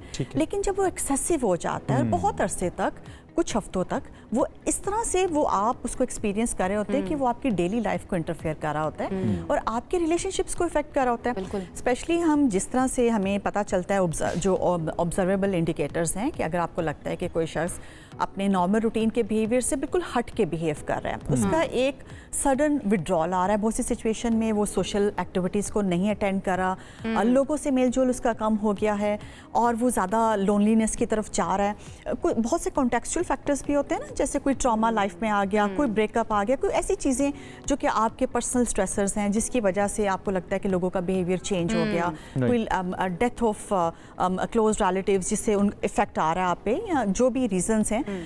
लेकिन वो बिहेवियरल चेंजेस ना ऑब्जर्वेबल भी होती हैं। बहुत से लोग सटल तरीके से ये मैसेज भी दे देते हैं। देखें, टैबू भी तो बना दिया गया है ना इस इशू को कि अगर कोई चाहे भी खुद से इस चीज़ को एक्सेप्ट करे कि हाँ मेरे साथ कोई इशू है। पहली बात तो कोई एक्सेप्ट नहीं करना चाहता कि मेरे साथ कोई मेंटल हेल्थ का मसला है, साइकोलॉजिकल मसला है। अगर कोई कर भी ले तो वो जाते हुए डरता है साइकोलॉजिस्ट के पास कि अगर मैं गया तो लोग कहेंगे ये तो पागल है, ये तो पागलों के डॉक्टर के पास जा रहा है। इस चीज़ को हमें किस तरह से प्रिवेंट करना है, कैसे अवेयरनेस लेकर आनी है कि it is just like health condition. जैसे अगर हम बीमार होते हैं, डॉक्टर के पास जाते हैं, दवाई लेकर आते हैं, बिल्कुल ऐसे ही मेंटल हेल्थ के इश्यूज जो हैं ये भी मौजूद हैं और इनके ऊपर बात होनी चाहिए।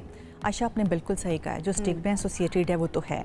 हेल्प सीकिंग बिहेवियर भी लोगों में बहुत कम है। आई थिंक ये बहुत आसान है कि अगर आपको कोई भी ऐसी डिजीज़ है फिजिकली, डॉक्टर के पास जाना बहुत आसान है, लेकिन एक साइकोलॉजिस्ट के पास, माहिर नफ्सियात के पास पैसे दे के जाना मुश्किल लगता है। लेकिन हमारे पास क्योंकि गवर्नमेंट सेक्टर के हॉस्पिटल्स मौजूद हैं जहाँ पे बहुत अफोर्डेबल सर्विसेज हैं, तो ये एक क्वेश्चन मार्क है पब्लिक हेल्थ के हवाले से। Quickly, is there any helpline that can help the people? और अगर कोई ऐसा महसूस करना शुरू कर दे, हो सकता है कोई ऐसा आपको शख्स देख रहा हो, कोई खातून, कोई मर्द, जिनके माइंड में ऐसा कुछ आ रहा हो, डिसअपॉइंटमेंट्स हैं, परेशानियां हैं, उनको इमीडिएटली क्या करना चाहिए? Anything that you could suggest? Pakistan में इस वक्त ऑनलाइन हेल्पलाइंस मौजूद है। उमंग एक ऑर्गेनाइजेशन है जो इस पे काम कर रही है, और उनका 24/7 उनकी हेल्पलाइन मौजूद है। और गूगल के रिकॉर्ड के मुताबिक सबसे ज़्यादा कॉल्स और सबसे ज़्यादा जो सर्च किया जा रहा है वो सुसाइड के हवाले से लोग उसको सर्च करते हैं, और उनकी इतनी कॉल्स हैं कि वो रिसोर्सेज को भी उन्हें देखना पड़ता है। तो इसके अलावा और भी हर डिफरेंट प्रोविंसेस में मौजूद हैं ये सर्विसेज, जैसे KP पाकिस्तान है इसके। और जो जैसे आयशा, जो आपका क्वेश्चन था उस हवाले से इंस्टीट्यूशनल लेवल पे जैसे जो काम हम कर रहे हैं अवेयरनेस रेजिंग का, एंड दिस प्रोग्राम इटसेल्फ ये की रिफ्लेक्शन है कि लोगों में वो सेंसिटिविटी आना शुरू हो रही है, वो अवेयरनेस है। और जो हेल्थ की जब हम बात करते हैं, mental health is just about health. Time unfortunately ऐसा टॉपिक है कि इस पे ज्यादा बात करने को जी चाहता है। इंशाल्लाह किसी और नशिस्त में जरूर कोशिश करेंगे, ऑफ एंड ऑन करते रहें। आपका बहुत शुक्रिया, बड़ा इन्फॉर्मेटिव रहा हमारे लिए। और Ayesha, this is very alarming. मेरा तो दिल दुख गया ये बात सुन के कि इतने ज्यादा पाकिस्तानी ये सोच रहे हैं कि आपकी जिंदगी का फायदा नहीं है। इतनी खूबसूरत जिंदगी अल्लाह ने आपको दी है, अच्छे और बुरे वक्त तो इंसान की ज़िंदगी का हिस्सा है, कभी भी स्ट्रेट लाइन चलती नहीं है, अच्छे बुरे वक्त आते हैं। So the best part is as you said कि आप डिस्कस करें। अगर खवातीन कर लेती हैं तो हज़रात को भी फाइंड अ कंपनी और नेचर के साथ दोस्ती करें। हर वक्त सोचने से क्या होगा, स्पेशली मर्द हज़रात जो है ना, उनके लिए भी बड़ा इंपॉर्टेंट है। डॉक्टर साहब ने बताया कि टेंडेंसी मर्दों में ज़्यादा है, तो इट्स ओके अगर आपको रोना आ रहा है तो आप रो सकते हैं, इसमें कोई बुरी बात नहीं है, कोई स्टिग्मा नहीं है, इसके अंदर आपको शर्म महसूस करने की ज़रूरत नहीं है। अपने जो फ्रेंड्स हैं उनके साथ आप शेयर कर सकते हैं जो भी अपने दिल की बात है। डॉक्टर साहब बहुत शुक्रिया। और सब ज़्यादा परेशान हो तो हमें देख लिया करें, हो सकता है कोई पॉजिटिव वाइब कनेक्ट कर जाए हमारी आपके साथ। Once again thank you. हमारी पूरी यही कोशिश होती है कि आपका दिन का आगाज जो है वो बड़ा अच्छा सा गुजरे। आगे बढ़ जाते हैं, थोड़ी सी अब मईशत की भी बात कर लेते हैं, और जो बैकबोन है हमारी मईशत की उसकी भी बात कर लेते हैं। वैसे तो कुछ बेहतरी इसके अंदर हमें नजर आ रही है, लेकिन मजीद क्या बेहतरी हो सकती है, जरा इमरान इसके भाई। एग्रीकल्चर हमारा मुल्क कहते हैं ज़राई मुल्क है, लेकिन ज़राअत के अंदर ना तो हम वैसी रिसर्च कर पाए जैसी करनी चाहिए थी। हर हुकूमत जो आती है ना, वो नए नए अपने एजेंडास लेकर आते हैं। फिर वक्त थोड़ा सा अगर ताज़ा तरीन शक्ल रखे धान की फसल के हवाले से, तो उसकी कटाई का मौसम करीब है, और एक बार फिर इसकी जो बाकियात हैं वो जलाने से स्मोक का मसला भी सर उठा सकता है। एक तो ये बड़ा इंपॉर्टेंट फैक्टर है। इस मुश्किल सूरत हाल में किसान के लिए जो हुकूमती इक़दाम हैं वो क्या अहमियत रखते हैं। जब हमारी अथॉरिटीज़ ऑन कैमरा आती हैं, they say we are doing a lot that was never done before for the farmer and agriculturist, लेकिन जब हम ऑन प्रैक्टिकल ग्राउंड्स किसानों से बात करते हैं तो अपना रोना रोते नजर आते हैं। वो कहते हैं कि हमें कीमतें नहीं मिलती, फैसिलिटेट नहीं किया जाता। हमने कहा एक एक्सक्लूसिव सिटिंग रखें with the minister on this, जो कि ओवरसीज डिसीजन मेकिंग अथॉरिटी हैं, उनसे हम पूछें कि वो इस सारी सूरत हाल पे क्या राय रखते हैं। तो हमारे मेहमान इसी हवाले से हैं, वज़ीर ज़राअत है पंजाब के सैयद आशिक हुसैन गिरमानी साहब, उनसे ज़रा इस पे हम बात करते हैं और जान क्या इक़दाम ले रहे हैं। आयशा सर बहुत शुक्रिया हमें ज्वाइन करने के लिए। सबसे पहले तो एग्रीकल्चरल रिफॉर्म्स जो हैं पाकिस्तान में पहली मरतबा उनकी बात नहीं हो रही। माजी में अगर हम देखें तो डिफरेंट पॉलिटिशियंस, डिफरेंट वज़राए आज़म जो हैं उन्होंने इसके ऊपर काम भी किया है और चीज़ें कुछ बेहतर भी हुई हैं। ये गवर्नमेंट जो है वो क्या सोच रही है, किस तरह से एग्रीकल्चरल रिफॉर्म्स हो सकती हैं और किसानों का भला हो सकता है, सो दैट अल्टीमेटली हमारे मुल्क की ज़राअत जो है वो एडअप कर सके हमारी इकॉनमी के अंदर। बिस्मिल्लाहिर्रहमानिर्रहीम, thank you very much for the invite जी, आपकी बड़ी मेहरबानी। आपने बात बड़ी अच्छे तरीके से आगाज किया कि पहले भी इसके बारे में जिक्र होता रहा है और काम भी होता रहा है। मसला ये है कि जिक्र जरूर होता रहा है लेकिन काम नहीं होता रहा। अगर मैं पिछले 5 साल से अपने 24-25 के बजट और फंड एलोकेशन जो एग्रीकल्चर डिपार्टमेंट पंजाब को मिला है उसका कंपैरिजन करूं तो 250% ज्यादा मिला है। सो लोगों ने किसान के नाम पे सियासत जरूर की है, लोगों ने ज़राअत के नाम पे तकारीर जरूर की हैं असेंबली में, असेंबली से बाहर, लेकिन एक फंड एलोकेशन, बजट एलोकेशन किसी भी हुकूमत की प्रायोरिटी डिटरमिन करती है कि गवर्नमेंट की क्या प्रायोरिटी है टुवर्ड्स एग्रीकल्चर। सो चीफ मिनिस्टर पंजाब की जब गवर्नमेंट फॉर्म हुई तो पहली बार एग्रीकल्चर डिपार्टमेंट में, ये कोई लिफाजी नहीं है, ये आप इसको वेरीफाई कर सकती हैं, मैं तमाम डॉक्यूमेंटेशन पिछले 5 साल का कंपैरिजन आपको फराहम कर सकता हूं। पहली बार 67 बिलियन रुपीस एलोकेट हुए एग्रीकल्चर डिपार्टमेंट पंजाब को, जिसके अंदर ऐसे इनिशिएटिव्स दिए गए जिसके अंदर स्मॉल फार्मर जो कि पंजाब में 90% है जो 1 से 12.5 एकड़ के मालिक हैं। सो उसके अंदर अगर मैं स्टेप बाय स्टेप बात करूं तो किसान कार्ड एक ऐसा पैकेज जो इंटरेस्ट फ्री लोन का पैकेज है, जिसके अंदर फार्मर्स पहले आड़तियों से, फार्मर्स पहले सीड कंपनी से, फर्टिलाइजर कंपनी से और बड़े मिल ओनर्स से मकरूज होते थे और वो फिर उन्हें ब्लैकमेल करते थे। ये किसान कार्ड के अंदर गवर्नमेंट उन्हें इंटरेस्ट फ्री लोन दे रही है 6 माह के अंदर 1.5 लाख रुपए का, जिससे वो अपनी सीड, फर्टिलाइजर और पेस्टिसाइड वीट क्रॉप के लिए खरीदेंगे और 6 माह की फसल के बाद वो गवर्नमेंट को उसी तरह वापस कर देंगे। आप जानकर ये खुश होंगी कि 5 लाख फार्मर्स को हमने ये देने थे किसान कार्ड और अभी तक हमारे पास 10 लाख एप्लीकेशंस आ चुकी हैं। और आप ये भी जानकर खुश होंगी कि मोस्ट हमारा जो सबसे ज्यादा अप्लाइड फिगर है ये 1 से 12 एकड़ तक हमने फार्मर्स को टारगेट किया था। शाह साहब ये बताएं, ज्यादा बेहतर ये नहीं है कि किसान को एक ऐसा अच्छा बीज, एक ऐसी रिसर्च फराहम की जाए जिससे वो अपनी यील्ड पर एकड़ बेहतर कर ले, उससे बेहतर प्रॉफिट खुद बना ले, rather than making him dependent on a किसान कार्ड और एनीथिंग? मैं आपसे गुजारिश करूं, देखें जी, वो भी बेहतर है, ये भी बेहतर है।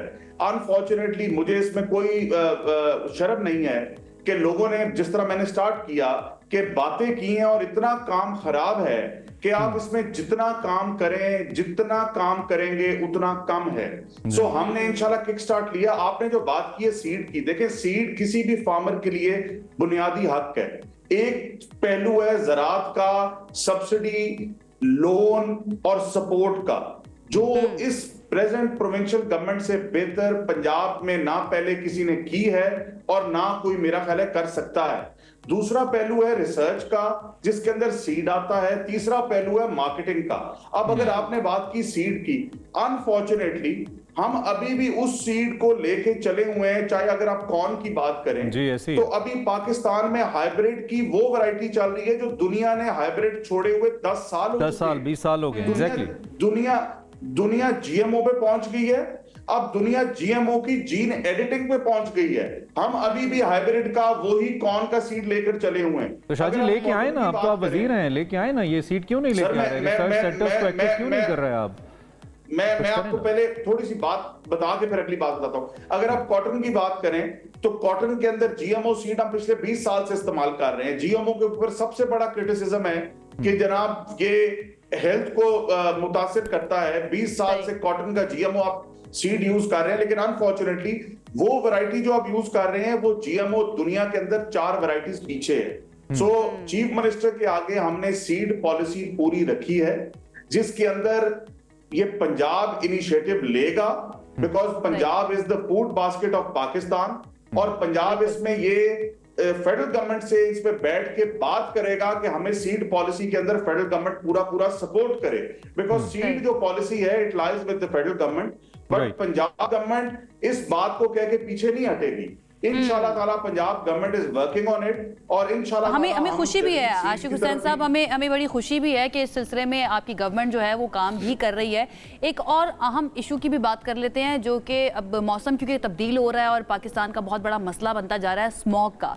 उसका रीज़न क्या होता है कि धान की कटाई जो है उसका वक्त करीब आ रहा है, उसकी बाकियात जो है वो जला दी जाती हैं, जो बहुत ज़्यादा एडअप करती हैं स्मॉग के अंदर, माहौलियाती आलूदगी बहुत ज़्यादा बढ़ती है। इसको रोकने के लिए अभी तक क्या किया गया आपकी गवर्नमेंट की जानिब से? ये आपने ऑनेस्टली बहुत अच्छा सवाल पूछा है और ये ऐसा सवाल पूछा है, अगेन मुझे ऑनेस्टली कई दफा हंसी आती है कि मसाइल सबको पता है लेकिन हिस्सा कोई नहीं डालना चाहता। सो मैं अल्हम्दुलिल्लाह बड़ी खुशी से ये ओनरशिप ले सकता हूं कि इस गवर्नमेंट ने आते साथ सीनियर मिनिस्टर पंजाब ने चीफ मिनिस्टर की विजन पे पहली दफा स्मॉग पॉलिसी पंजाब में बनाई, जिसके अंदर एग्रीकल्चर डिपार्टमेंट को एक प्लेटफॉर्म पे बिठाया, ट्रांसपोर्ट डिपार्टमेंट को बिठाया, इंडस्ट्री डिपार्टमेंट को बिठाया, environment and climate change department को बिठाया।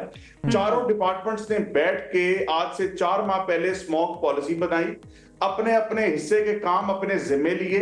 अब मैं अगर एग्रीकल्चर की बात करूं तो ये धान का मसला सबसे ज्यादा है कि लोग इसको जलाते हैं। सो ये धान आप कह लें एग्रीकल्चर जो है वो 11 से 15% कंट्रीब्यूट करता है स्मॉग के अंदर। अब उसके लिए हमने एक मशीन है जिसको कहते हैं सुपर सीडर। सुपर सीडर एक मशीन है जो 1.5 मिलियन की है, 15 लाख रुपए की है।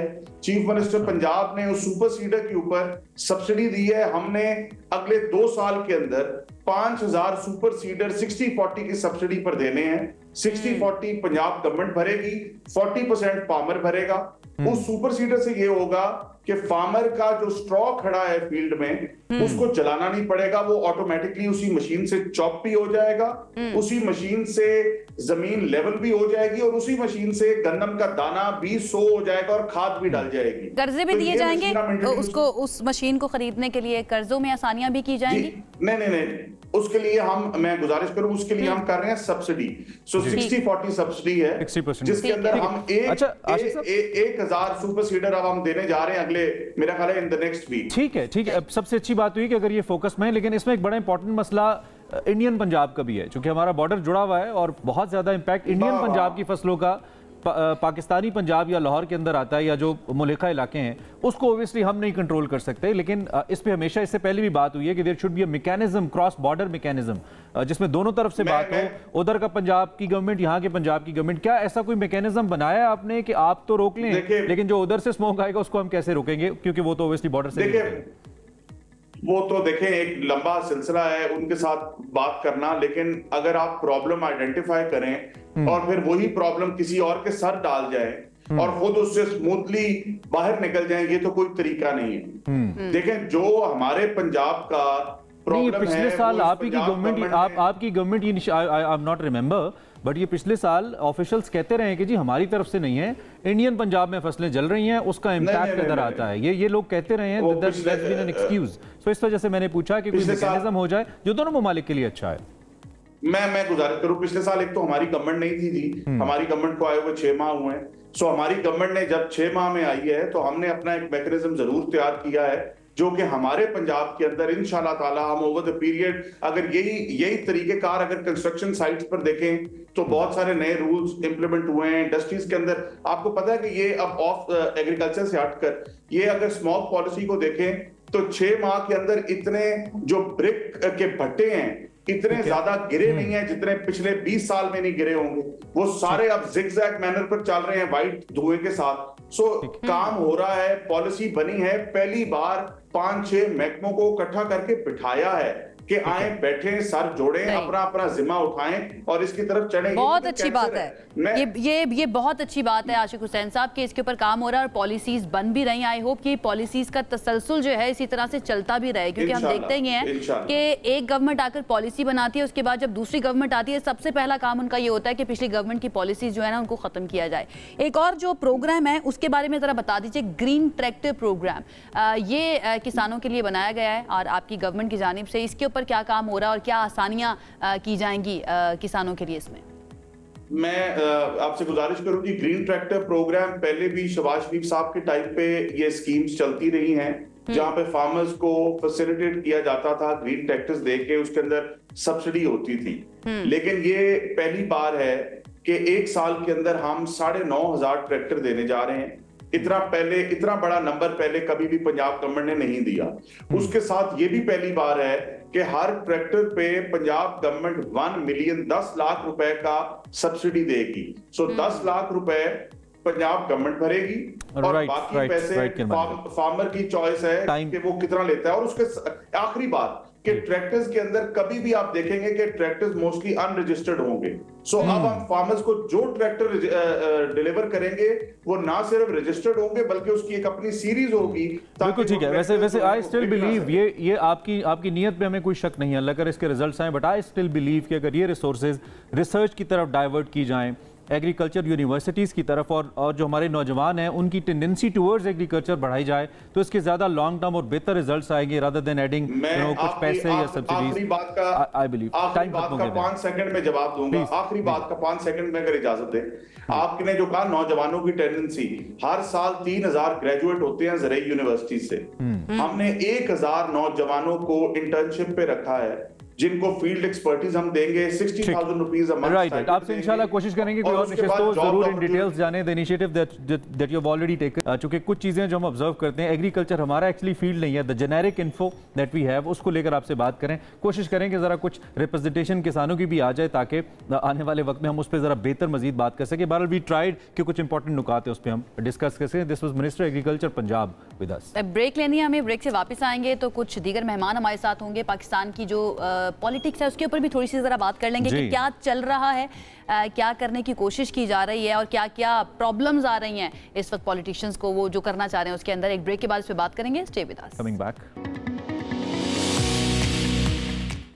सबसे आगे में आपको कहेंगे एक मरतबा फिर से खुशामदीद। हमने बहुत सारे टॉपिक्स के ऊपर बात कर ली है, बहुत सारे लोगों से आपकी मुलाकात भी करवा दी है और जिन्होंने बड़ी अहम बातें भी की हैं, लेकिन अगर हम पाकिस्तान की सियासत की बात नहीं करेंगे तो हमारा दिन जो है उसका आगाज़ जो है वो अधूरा रह जाएगा।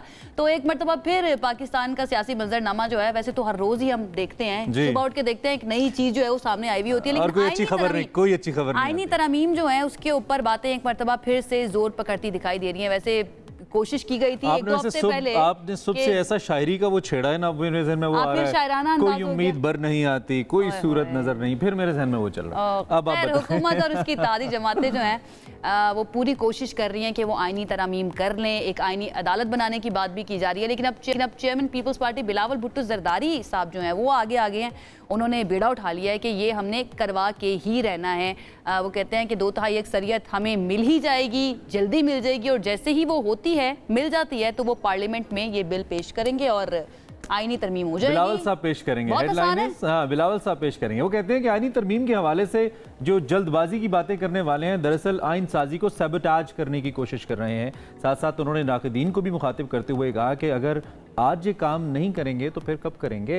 उनके मुताबिक ऐसी आईनी तरामीम की ज़रूरत है जो विफाक की रूह के मुताबिक हों, पार्लियामेंट को स्ट्रेंथन करें। आईनी अदालत की तश्कील की बात के हवाले से उन्होंने कहा कि इसमें सूबों की बराबर नुमाइंदगी को यकीनी बनाने पर जोर दिया जाए, और साथ साथ उन्होंने कहा कि सूबाई सतह पर भी होना चाहिए। इसके अलावा JUI के सरबराह मौलाना फजलुर रहमान जो कि हेडलाइंस का हिस्सा हैं, उनसे भी PPP राब्ते में है। अहम इक़दामात पाकिस्तानी सियासत में क्या तब्दीलियाँ ला सकते हैं, क्या ये तरमीम पॉसिबल है, ये सारा हमारा आज का मतमय नज़र है। And we have none other than senior तजियाकार, एंकर पर्सन और सहाफ़ी शौकत पराचा साहब बनफ्से नफीस आज मौजूद हैं। अब तक की मेरी इनसे इंटरव्यू इस हवाले से हुए हैं वो ऑनलाइन हुए हैं, लेकिन आज glad to have you and good morning. कैसे हैं आप? ठीक ठाक हैं? Good morning, thank you very much and congratulations, आपने एक बड़ा प्लेटफॉर्म ज्वाइन किया and happy to see you face to face. My pleasure sir, thank you very much. Show का नाम भी रूबरू है, तो मैं आज आप हमारे रूबरू हैं, ज़बरदस्त है। ये बताइए, जो सियासी जमातें एक दूसरे के रूबरू हैं और पिछले कई साल से हूबहू हैं, ये होता रहता है, इसको आप कैसे देख रहे हैं?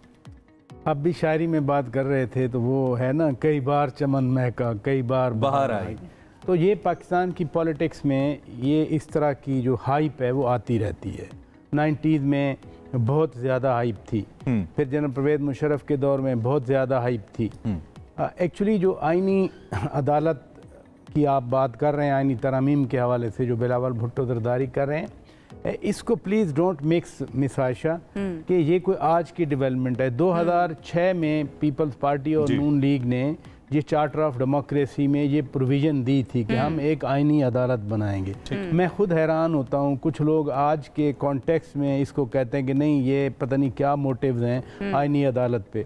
रेलेवेंस हो सकती है, यू कैन नॉट से कि इसकी कोई रेलेवेंस नहीं है, but idea is not new. और चार्टर ऑफ डेमोक्रेसी में 18वीं तरमीम भी तो उसी का हिस्सा था। अब सर टाइमिंग के ऊपर बात की जाती है ना इसकी, कि ये जो आईनी तरमीम इंट्रोड्यूस करने की कोशिश की जा रही है, एक ऐसे वक्त में की जा रही है जब एक बहुत बड़ी तब्दीली होने वाली है हमारे कानून इंसाफ के अंदर, ठीक है। तो उससे पहले आगे क्या होगा, आगे अपनी मर्जी की जो चीज़ें हैं वो करवाई जा सकेंगी या नहीं करवाई जा सकेंगी, तो इसलिए इस तनाजुर में बात की जाती है कि टाइमिंग बड़ी इंपॉर्टेंट है। यकीनन टाइमिंग इंपॉर्टेंट होती है। देखें कुछ भी होता है दुनिया में, पाकिस्तान में भी ज़रूरत तो कहीं ना कहीं होती है, उसके बाद ही ये इनिशिएटिव्स लिए जाते हैं। जो आईनी तरामीम पे कौन है इस मुल्क में जिसने चार्टर ऑफ डेमोक्रेसी पे साइन नहीं किए, सब ने किए इस पे। इवन बानी पीटीआई खान साहब भी इसको कंसीड किया, MKM है, अवामी नेशनल पार्टी है, इवन पख्तूनख्वा मिली अवामी पार्टी, सब ने कहा कि ये वक्त की ज़रूरत है। अब चूंकि वो टाइमिंग ख़ास कोइंसाइड कर गई है तो इस वजह से इसकी मुखालफत की जा रही है। लेकिन सिर्फ इस वजह से नहीं मुखालफत हो रही कि आईनी अदालत हम नहीं चाहते, बल्कि जो मुल्क में एक तकसीम का एक माहौल है, सियासी तनाव तो नहीं कुछ और है, पोलराइजेशन इस हद तक ज़्यादा है कि सर्वाइवल की हद तक है। तो उस सर्वाइवल की हद तक फ़र्ज़ किया, इमेजिन करें कि इस वक्त PTI की हुकूमत होती, वो ये आईनी अदालत बनाना चाह रहे होते, तो सिमिलरली जो पोलराइज पॉलिटिक्स में दूसरी साइड मुखालफत कर रही होती। अब ये है कि जैसे मौलाना साहब कोशिश कर रहे हैं, मौलाना साहब के साथ PTI भी मिल रही है, जमात इस्लामी भी मिल रही है, पीपल्स पार्टी भी मिल रही है, नून लीग भी मिल रही है। मौलाना साहब किसी एक कंसेंसस पे काम कर रहे हैं, वो एक ऐसा डॉक्यूमेंट बना रहे हैं जो दूसरों से भी मुशावरत कर रहे हैं। मौलाना साहब से हमारी मुलाकात हुई थी पिछले हफ्ते, हम कोई 10-12 एंकर्स मिले थे, उन्होंने बिल्कुल अपना पर्सपेक्टिव वाज़े बनाया। जो टाइमिंग्स के हवाले से मोर प्रिसाइजली जो एतराज़ है वो कोई पर्सन स्पेसिफिक भी एतराज़ आ रहा है कि इस वजह से, लेकिन ज़ाहिर है सियासतदान है, किसी जुडिशियल पर्सनालिटी की वजह से सियासतदानों को रास्ते निकालना होते हैं। नून लीग की पॉलिटिक्स कहाँ पे है? आई मीन पॉलिटिकल मैनूवरिंग एक टर्म हम इस्तेमाल करते हैं, पढ़ते हैं, उसका क्रेडिट या उसको लीड तो बिलावल अगर कर रहे हैं तो फिर कॉन्स्टिट्यूशनल एग्जीक्यूटिव चीफ एग्जीक्यूटिव तो मियां शहबाज शरीफ हैं। Bilawal is taking the lead for the कानून साजी। उन्होंने इससे पहले भी कहा कि हमें नहीं पता था कि इन्होंने क्या किया, हमें तो लगा कि we are on page and everybody is on one page मौलाना के हवाले से। एंड देन जब रिजल्ट्स आए तो उन्होंने कहा it was surprising for us as well, but I believe Peoples Party knows कि कौन किसके साथ है। तो अभी ये जो एक शिफ्ट हो रहा है you know to take the credit, इसको आप कैसे देखते हैं?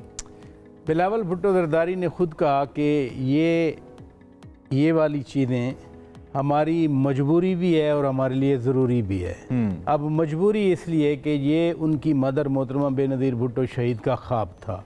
उन्होंने प्लेज किया था, जब चार्टर ऑफ डेमोक्रेसी साइन किया तो उन्होंने कौम से वादा किया था कि हम आईनी अदालत बनाएंगे। दूसरी बात यह है, बड़े एतराज़ात उठाए जाते हैं, मसलन कहा जाता है कि जी एक सूबे का जज दूसरे सूबे में क्यों नहीं जा सकता। जो निज़ाम इंसाफ है, जो जुडिशल सिस्टम है, नेसेसरली ये फेडरल गवर्नमेंट है। अभी भी जो लॉज हैं, मसलन PPC है 1862 का है, CRPC है, पाकिस्तान पिनल कोड की बात कर रहा हूँ, ये वफाक के सूबों ने अपना कानून नहीं बनाया, उल्टा जो FCR था फ्रंटियर क्राइम रेगुलेशन, उसको तो हमने ख़त्म कर दिया, जो अंग्रेज़ का कानून था। सूबों में यही 302 अगर दफ़ा किसी पे लगता है, 320 किसी पे लगता है, वो यही फेडरल लॉ है। सूबों ने अपना पंजाब का अलहदा, KP का अलहदा, बलूचिस्तान का अलहदा नहीं है। तो अगर आपका जुडिशल सिस्टम नेसेसरली मरकज़ का है, जैसे CSP पुलिस ऑफिसर, वो आज IG सिंध है, दूसरे दिन वो IG KP बन सकता है, वो FIE में जा सकता है, या IG से नीचे DPOs, ये CSS करके फेडरल गवर्नमेंट के। वन क्विक आंसर जी, होमवर्क क्या है इस वक्त पीपल्स पार्टी का? और बिलावल जिस तरफ रेफर कर रहे हैं, डू यू थिंक स्किल्स तो उनके अंदर हैं, he has Asif Ali Zardari sahab as his mentor and father as well, लेकिन क्या होमवर्क है? आपकी इंफॉर्मेशन क्या? 18वीं तरमीम पास करवाई थी पीपल्स पार्टी ने, 127 सीटें थी, 172 चाहिए थी। 127 सीटों वाली पार्टी ने इतनी बड़ी आईनी तरमीम करवा ली। तो मैं कह रहा हूँ कि सियासतदानों का काम ही होता है जगह बनाना, टू क्रिएट रूम, और उसमें पीपल्स पार्टी ज़ाहिर है सबके साथ बैठती है जाकर। पीपल्स पार्टी ने तो 8 फरवरी 2024 के इलेक्शन के बाद PTI के लिए भी वाइब्स छोड़ी थी कि आए हम काम करते हैं, और हमेशा पीपल्स पार्टी या सदर ममलिकत आसिफ अली जरदारी साहब की आपने बात की, पूरी दुनिया जानती है कि मफाहमत के बादशाह हैं, वो अनडूएबल्स को डूएबल्स कर लेते हैं, लेकिन ये यकीनन बड़ा चैलेंज है। बहरहाल इसमें हो जाएंगी ये तरमीम, हो जाएंगे, आपका ये टेक है, हो जाएंगे। ठीक है, बहुत शुक्रिया शौकत पराचा साहब। और भी क्वेश्चन थे लेकिन वक्त हमारे पास कम था, जिसकी वजह से हम आपसे बात नहीं कर सके। तो जनाब शौकत पराचा साहब जो हैं वो ये समझते हैं कि ये आईनी तरमीम हो जाएंगी, और अगर ये हो जाती हैं तो मुझे लगता है ये मौजज़ा ही होगा, क्योंकि 2/3 मेजोरिटी है तो नहीं। मौलाना ने भी आपको पता है जरदारी साहब को ये मौजज़े करना आते हैं, वो ये मौजज़े कर लेते होते हैं। एज पराचा साहब सेड, किंग ऑफ रिकॉन्सिलिएशन है, तो कर लेंगे, because he knows this art actually, this art of possible, जिसे पॉलिटिक्स तो ये महीना अक्टूबर का महीना जो है बहुत ही इंपॉर्टेंट पाकिस्तानी पॉलिटिक्स के लिए भी है। इसके अलावा भी एक और मामला है जिसके लिए बहुत ज्यादा पिंकटूबर है यहाँ पर इस महीने के अंदर, इस पूरे महीने को ब्रेस्ट कैंसर की आगाही के लिए, उसकी अवेयरनेस के लिए मनाया जाता है। इसके ऊपर हमें बात करनी है, आपकी मुलाकात भी कराएंगे एक अहम गेस्ट से। एक ब्रेक के बाद stay with us. Welcome back जनाब। अब कुछ हमें बात करनी है एक बहुत ही अहम इशू की, ख़वातीन से रिलेटेड, और इसके ऊपर ज़्यादा से ज़्यादा बात होनी चाहिए, ज़्यादा से ज़्यादा अवेयरनेस होनी चाहिए। ये इतना बड़ा इशू है कि एक पूरे महीने को डेडिकेट कर दिया गया है कि इस पूरे महीने में जो है इसके बारे में बात की जानी चाहिए। मुख्तलिफ सेमिनार्स होने चाहिए, डिफरेंट जो ऑर्गेनाइजेशन है उनके बारे में जो है हमें बातचीत करनी बहुत ज़रूरी है। और ये है ब्रेस्ट कैंसर। ये न सिर्फ ख़वातीन के लिए बल्कि जो पूरे ख़ानदान के लिए खौफनाक और दिल दहला देने वाला तजुर्बा होता है। ये कैंसर ये दुनिया भर में ख़वातीन की सबसे बड़ी कातिल बीमारियों में से एक है, यानी कि ख़वातीन की डेथ्स की जो एक बहुत बड़ी वजह है उसमें इमरान बिल्कुल लाखों ख़वातीन हर साल इसका शिकार होती हैं। हमारे साथ डॉक्टर सईदा यास्मीन है, हेल्थ एक्सपर्ट हैं, खास तौर पे ब्रेस्ट कैंसर अवेयरनेस के हवाले से भी थॉट कि हम इनसे बात करें और देखें कान में ये खतरा क्यों है, बुनियादी वजह क्या है मोर्टेलिटी को लेकर। रक्षा बताएं कि वही मशहूर टाइम आप ठीक ठाक हैं, खैरियत से हैं? Very unfortunate to see, we always discuss this October की जब भी बात आती है, और समहाउ कोशिश करते हैं कि लोगों में बात की जाए। क्यों है ये रेशो पाकिस्तानी ख़वातीन के अंदर ब्रेस्ट कैंसर की बहुत ज़्यादा? देखिए, हम लोगों के पास कोई कंसोलिडेटेड डाटा नहीं है कि हम उसके एग्जैक्ट वजह बता सकें कि हमारी ख़वातीन में कैंसर इतना ज़्यादा क्यों है, क्योंकि एशिया के जो टॉप 3 हैं उनमें पाकिस्तान आता है। लेकिन ये कि हम, क्योंकि हमारे पास जो ज़्यादातर किताबें हैं, ज़्यादातर लिटरेचर है, वो इस पे बेस करता है जो बाहर से आता है। तो वो वाले रिस्क फैक्टर्स मेरे अपने पर्सनल एक्सपीरियंस के हिसाब से भी मेजॉरिटी हमारी ख़वातीन में पॉजिटिव नहीं है। तो क्या फूड के फैक्टर्स हैं, क्या इन्वायरमेंटल फैक्टर्स हैं, क्या genetic international factors are different हैं, वो पाकिस्तान में नहीं है, मेजॉरिटी केसेस में नहीं है। यहाँ पर रिसर्च एंड डेवलपमेंट इसके ऊपर कोई काम नहीं हो रहा। रिसर्च जो गवर्नमेंट लेवल है, ज़्यादातर ड्रेनेज जो है वो गवर्नमेंट लेवल पे आती है। वहाँ पे अगर आपके पास पेशेंट का एक कंसोलिडेटेड डाटा हो तो वहाँ से आप पैरामीटर्स निकालते हो जिनसे आपको एसोसिएशंस और फैक्टर्स पता चलते हैं। जो प्रिवेंशन होती है या जो पॉजिटिव फैक्टर्स है वो वहाँ से निकलते हैं। अनफॉर्चुनेटली हमारे जो पब्लिक सेक्टर है उसमें ज़्यादातर पेशेंट्स आते हैं, उनका कोई रिकॉर्ड नहीं है हॉस्पिटल्स में, नई हर दफ़ा नई पर्ची बनती है, उसकी वजह से हमारे पास कोई एक इन्फॉर्मेशन, डिटेल इन्फॉर्मेशन उस गिवन पर्सन की नहीं है जिसको कैंसर हुआ है। जैसा इंटरनेशनली हम देखते हैं, जैसे इंटरनेशनली होता है। प्राइवेट सेटअप में बहुत से अच्छे सेटअप्स हैं जहाँ पे ये चीज़ हो रही है, लेकिन ये है कि वो जाहिर है हमारी एक पूरी पॉपुलेशन को वो रिप्रेजेंट नहीं करता है। तो एग्जैक्टली फैक्टर्स को लोकेट नहीं किया जा सकता। तो जितना भी डाटा हमारे पास मौजूद है, जितना अभी तक हमें पता है इसके बारे में, या इंटरनेशनली जो डाटा हमारे पास आ रहा है, प्रिवेंटिव मेजर्स क्या लिए जा सकते हैं इसके लिए?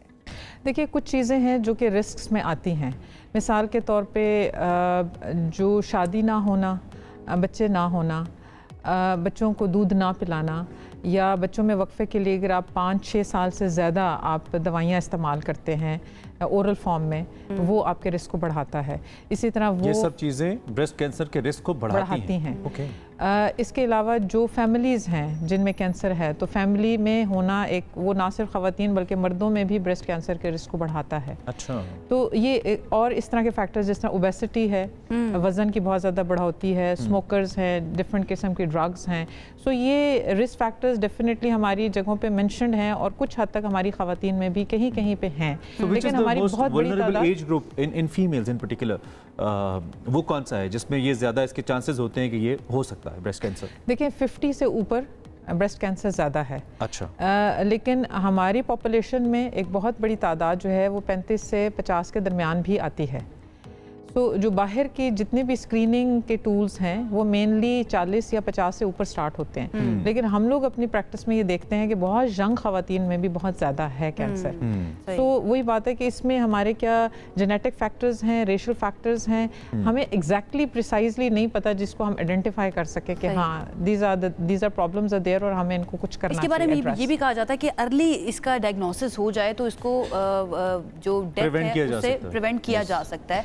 तो उसके लिए क्या करना चाहिए और ख़ुद से भी आप को चेक करते रहना चाहिए, उसका क्या तरीक़ाकार है, ज़रा वो बता दीजिए एक मिनट। बिल्कुल, देखिए जो कैंसर हो, खा वो छाती का कैंसर है, जितने भी कैंसर है उसमें सबसे अहम चीज़ है कि उसकी जल्दी तशख़ीस की जाए। अब ब्रेस्ट कैंसर में भी जो पहली 2 स्टेजेस के कैंसर हैं उसमें मरीज़ बिल्कुल क्योर हो जाते हैं, उनमें बहुत ही हाई सर्वाइवल रेट है और बीमारी के बगैर बहुत अरसा लोग नॉर्मल ज़िंदगी गुजारते हैं। वही बात है कि अब तीसरी स्टेज में पोटेंशियल क्योरेबल हम उसे लेते हैं, चौथी स्टेज में हम चीज़ को ख़त्म नहीं कर सकते क्योंकि वो ऑलरेडी जिस्म में फैला हुआ होता है। हम चीज़ों को मैनेज करते हैं, लोगों की ज़िंदगी को बेहतर करते हैं, लेकिन आप ख़त्म नहीं कर सकते। सो जितना जल्दी इसकी तशख़ीस उतना बेहतर है। What are the symptoms, by the way, the key symptoms that one should, अगर किसी को फील होती हैं किसी खातून को, तो उनको जाना चाहिए? देखिए छाती में जो गिल्टी का महसूस होना है, अब ये आप इन्हीं की बात का एक कंटिन्यूएशन में मैं जुमला ऐड कर दूं। आपने पूछा कि हमें क्या करना चाहिए। जो स्क्रीनिंग है उसमें छाती का अपना ज़ाती मुआयना बड़ा ज़रूरी है। क्यों हम ये नहीं चाहते कि ख़वातीन ने कोई तशख़ीस ख़ुद अपनी करनी है, लेकिन छाती का ज़ाती मुआयना महीने में एक दफ़ा 18 साल से ऊपर जितनी भी ख़वातीन है उसमें रिकमेंडेड है। उसकी मेन मकसद ये है कि आपको अपनी छाती की नॉर्मल फील का पता हो। अगर उस फील में कोई तब्दीली आई है, गिल्टी फील हो रही है, हाँ बिल्कुल कोई गिल्टी फील हुई है, या आपको कोई एसिमेट्री लगी है, निपल खिंचा हुआ लगा है, निपल से कोई डिस्चार्ज आपको आ रहा है, जिल्द में रंगत में कोई चेंज आई है, उस पर कोई जख्म बना है जो नहीं भर रहा है, या बगल में कोई फुलनेस फील हुई है, तो कोई भी तब्दीली आपको नजर आती है तो आपको फौरन डॉक्टर के पास जाना चाहिए ताकि वो उसके हिसाब से फर्दर अगर कुछ करने की ज़रूरत है, इमेजिंग कराने की ज़रूरत है, कोई टेस्ट कराने की ज़रूरत है तो वो उसको कराए ताकि अगर कोई भी प्रॉब्लम है तो वो जल्दी तशख़ीस हो ताकि उसका जल्दी इलाज हो। सही। और टेस्ट जो है वो सालाना बुनियादों पर करवा लेना चाहिए या फिर ट्वाइस अ ईयर इसका जो है ना ज़रूर? लेकिन जो हमारी रिकमेंडेड गाइडलाइंस हैं वो तो स्क्रीनिंग में ये कहती हैं कि 18 साल से ऊपर ख़वातीन महीने में एक दफ़ा अपना छाती का ज़ाती मुआयना करें। ज़ाती मुआयना करें। हाँ, लेकिन जो स्क्रीनिंग एक्चुअल इमेजिंग के हिसाब से जैसा मैमोग्राफी है वो 40 साल से ऊपर हम स्टार्ट करते हैं। लेकिन वो लोग कि जिनकी फैमिलीज़ में छाती का कैंसर मौजूद है, मिसाल के तौर पर अगर किसी की फैमिली मेम्बर को 35 साल की उम्र में कैंसर हुआ है, अब उनके जो फैमिली मेम्बर्स अपनी स्क्रीनिंग शुरू करेंगे वो 25 साल से करेंगे। तो वहाँ पे वो 25 साल के बाद वैसे 40 साल से नीचे जितनी ख़वातीन उनमें अल्ट्रासाउंड कराते हैं। तो अगर 25 साल से उन्होंने इमेजिंग शुरू की है तो हर साल में एक दफ़ा वो अपना अल्ट्रासाउंड कराएं। तो अगर किसी खातून में जिनके बच्चे नहीं हैं उनके अंदर ऐसी कोई तशख़ीस होती है ब्रेस्ट कैंसर की, is she safe to give birth to a child? उस बच्चे को तो फिर वो नहीं होगा अगर बच्चा पैदा होता है? नहीं, देखिए जो छाती का कैंसर है वो इस तरह खून के जरिए नहीं फैलता है। ठीक है। हाँ, वो मौरूसी है, वो आपकी जेनेटिक्स में होता है, वो आपके जीन्स में ट्रांसमिशन उसकी होती है क्योंकि कुछ ऐसी म्यूटेशंस हैं जो कि फैमिलीज में रन करती हैं। ऐसी चीज़ हो तो जाहिर है वो आपका जो आगे बच्चा है वो रिस्क होता है। इलाज को लेकर, एक तो इलाज कैंसर का बड़ा महंगा है, लोग इसलिए भी नहीं जाते और जाने देते हैं अगर कोई ऐसी बीमारी अनयूजुअल, आपने कहा कुछ भी फील हो तो गो फॉर द चेकअप। इलाज क्या मुकम्मल तौर पे मौजूद है, अच्छा इलाज, और क्या सस्ता भी है पाकिस्तान में? 30 सेकंड्स में अगर कंक्लूड कर पाए। देखिए इलाज 3-4 चीज़ों का मुरक्कब है, उसमें सर्जरी भी है, कीमोथेरेपी है, शुआएं हैं और गोलियां हैं जिनको हम हार्मोनल थेरेपी कहते हैं। जो सर्जरी है वो तो हमारी हर जगह पे मौजूद है, पब्लिक सेक्टर में भी, प्राइवेट सेक्टर में भी। पब्लिक सेक्टर में तो फ्री हो जाता है, बहुत ही कम कॉस्ट में होती है। प्राइवेट सेक्टर में ज़ाहिर है थोड़ा सा उस लिहाज से एक्सपेंसिव है फैसिलिटीज़ के हिसाब से। कीमोथेरेपी और हार्मोनल थेरेपी जो हमारे पब्लिक सेक्टर्स है उसमें चूंकि गवर्नमेंट की फंडिंग आती है तो वहाँ पे ये फिर भी फिजिबल होता है। प्राइवेट सेक्टर में थोड़ा सा ज़्यादा एक्सपेंसिव होती है। डॉक्टर साहब, एक जैसी दवाइयाँ हैं, ये बड़ा ज़रूरी है। पेशेंट समझते हैं कि दवाइयाँ फ़र्क हैं, दवाइयाँ एक जैसी हैं, वो रजिस्टर्ड दवाइयाँ होती हैं और प्रॉपर कंसल्टेंट की प्रिस्क्रिप्शन के बगैर वो। Thank you so much. Doctor Syeda Yasmeen sahiba हमारे साथ मौजूद थी और बड़े इंपॉर्टेंट इशू पे ख़वातीन के हमसे बात कर रही थी। ज़ाती मुआयना करना महीने में एक मरतबा आप तमाम लोगों का, जो ख़वातीन मुझे देख रही हैं, चाहे वो मेरी उम्र की है या अर्ली एज की है या एल्डरली हैं, आपका बहुत ज़्यादा ज़रूरी है। कुछ भी अनयूजुअल आपको फील हो तो डॉक्टर के पास जाना चाहिए। वक्त खत्म हो गया, कल मिलते हैं।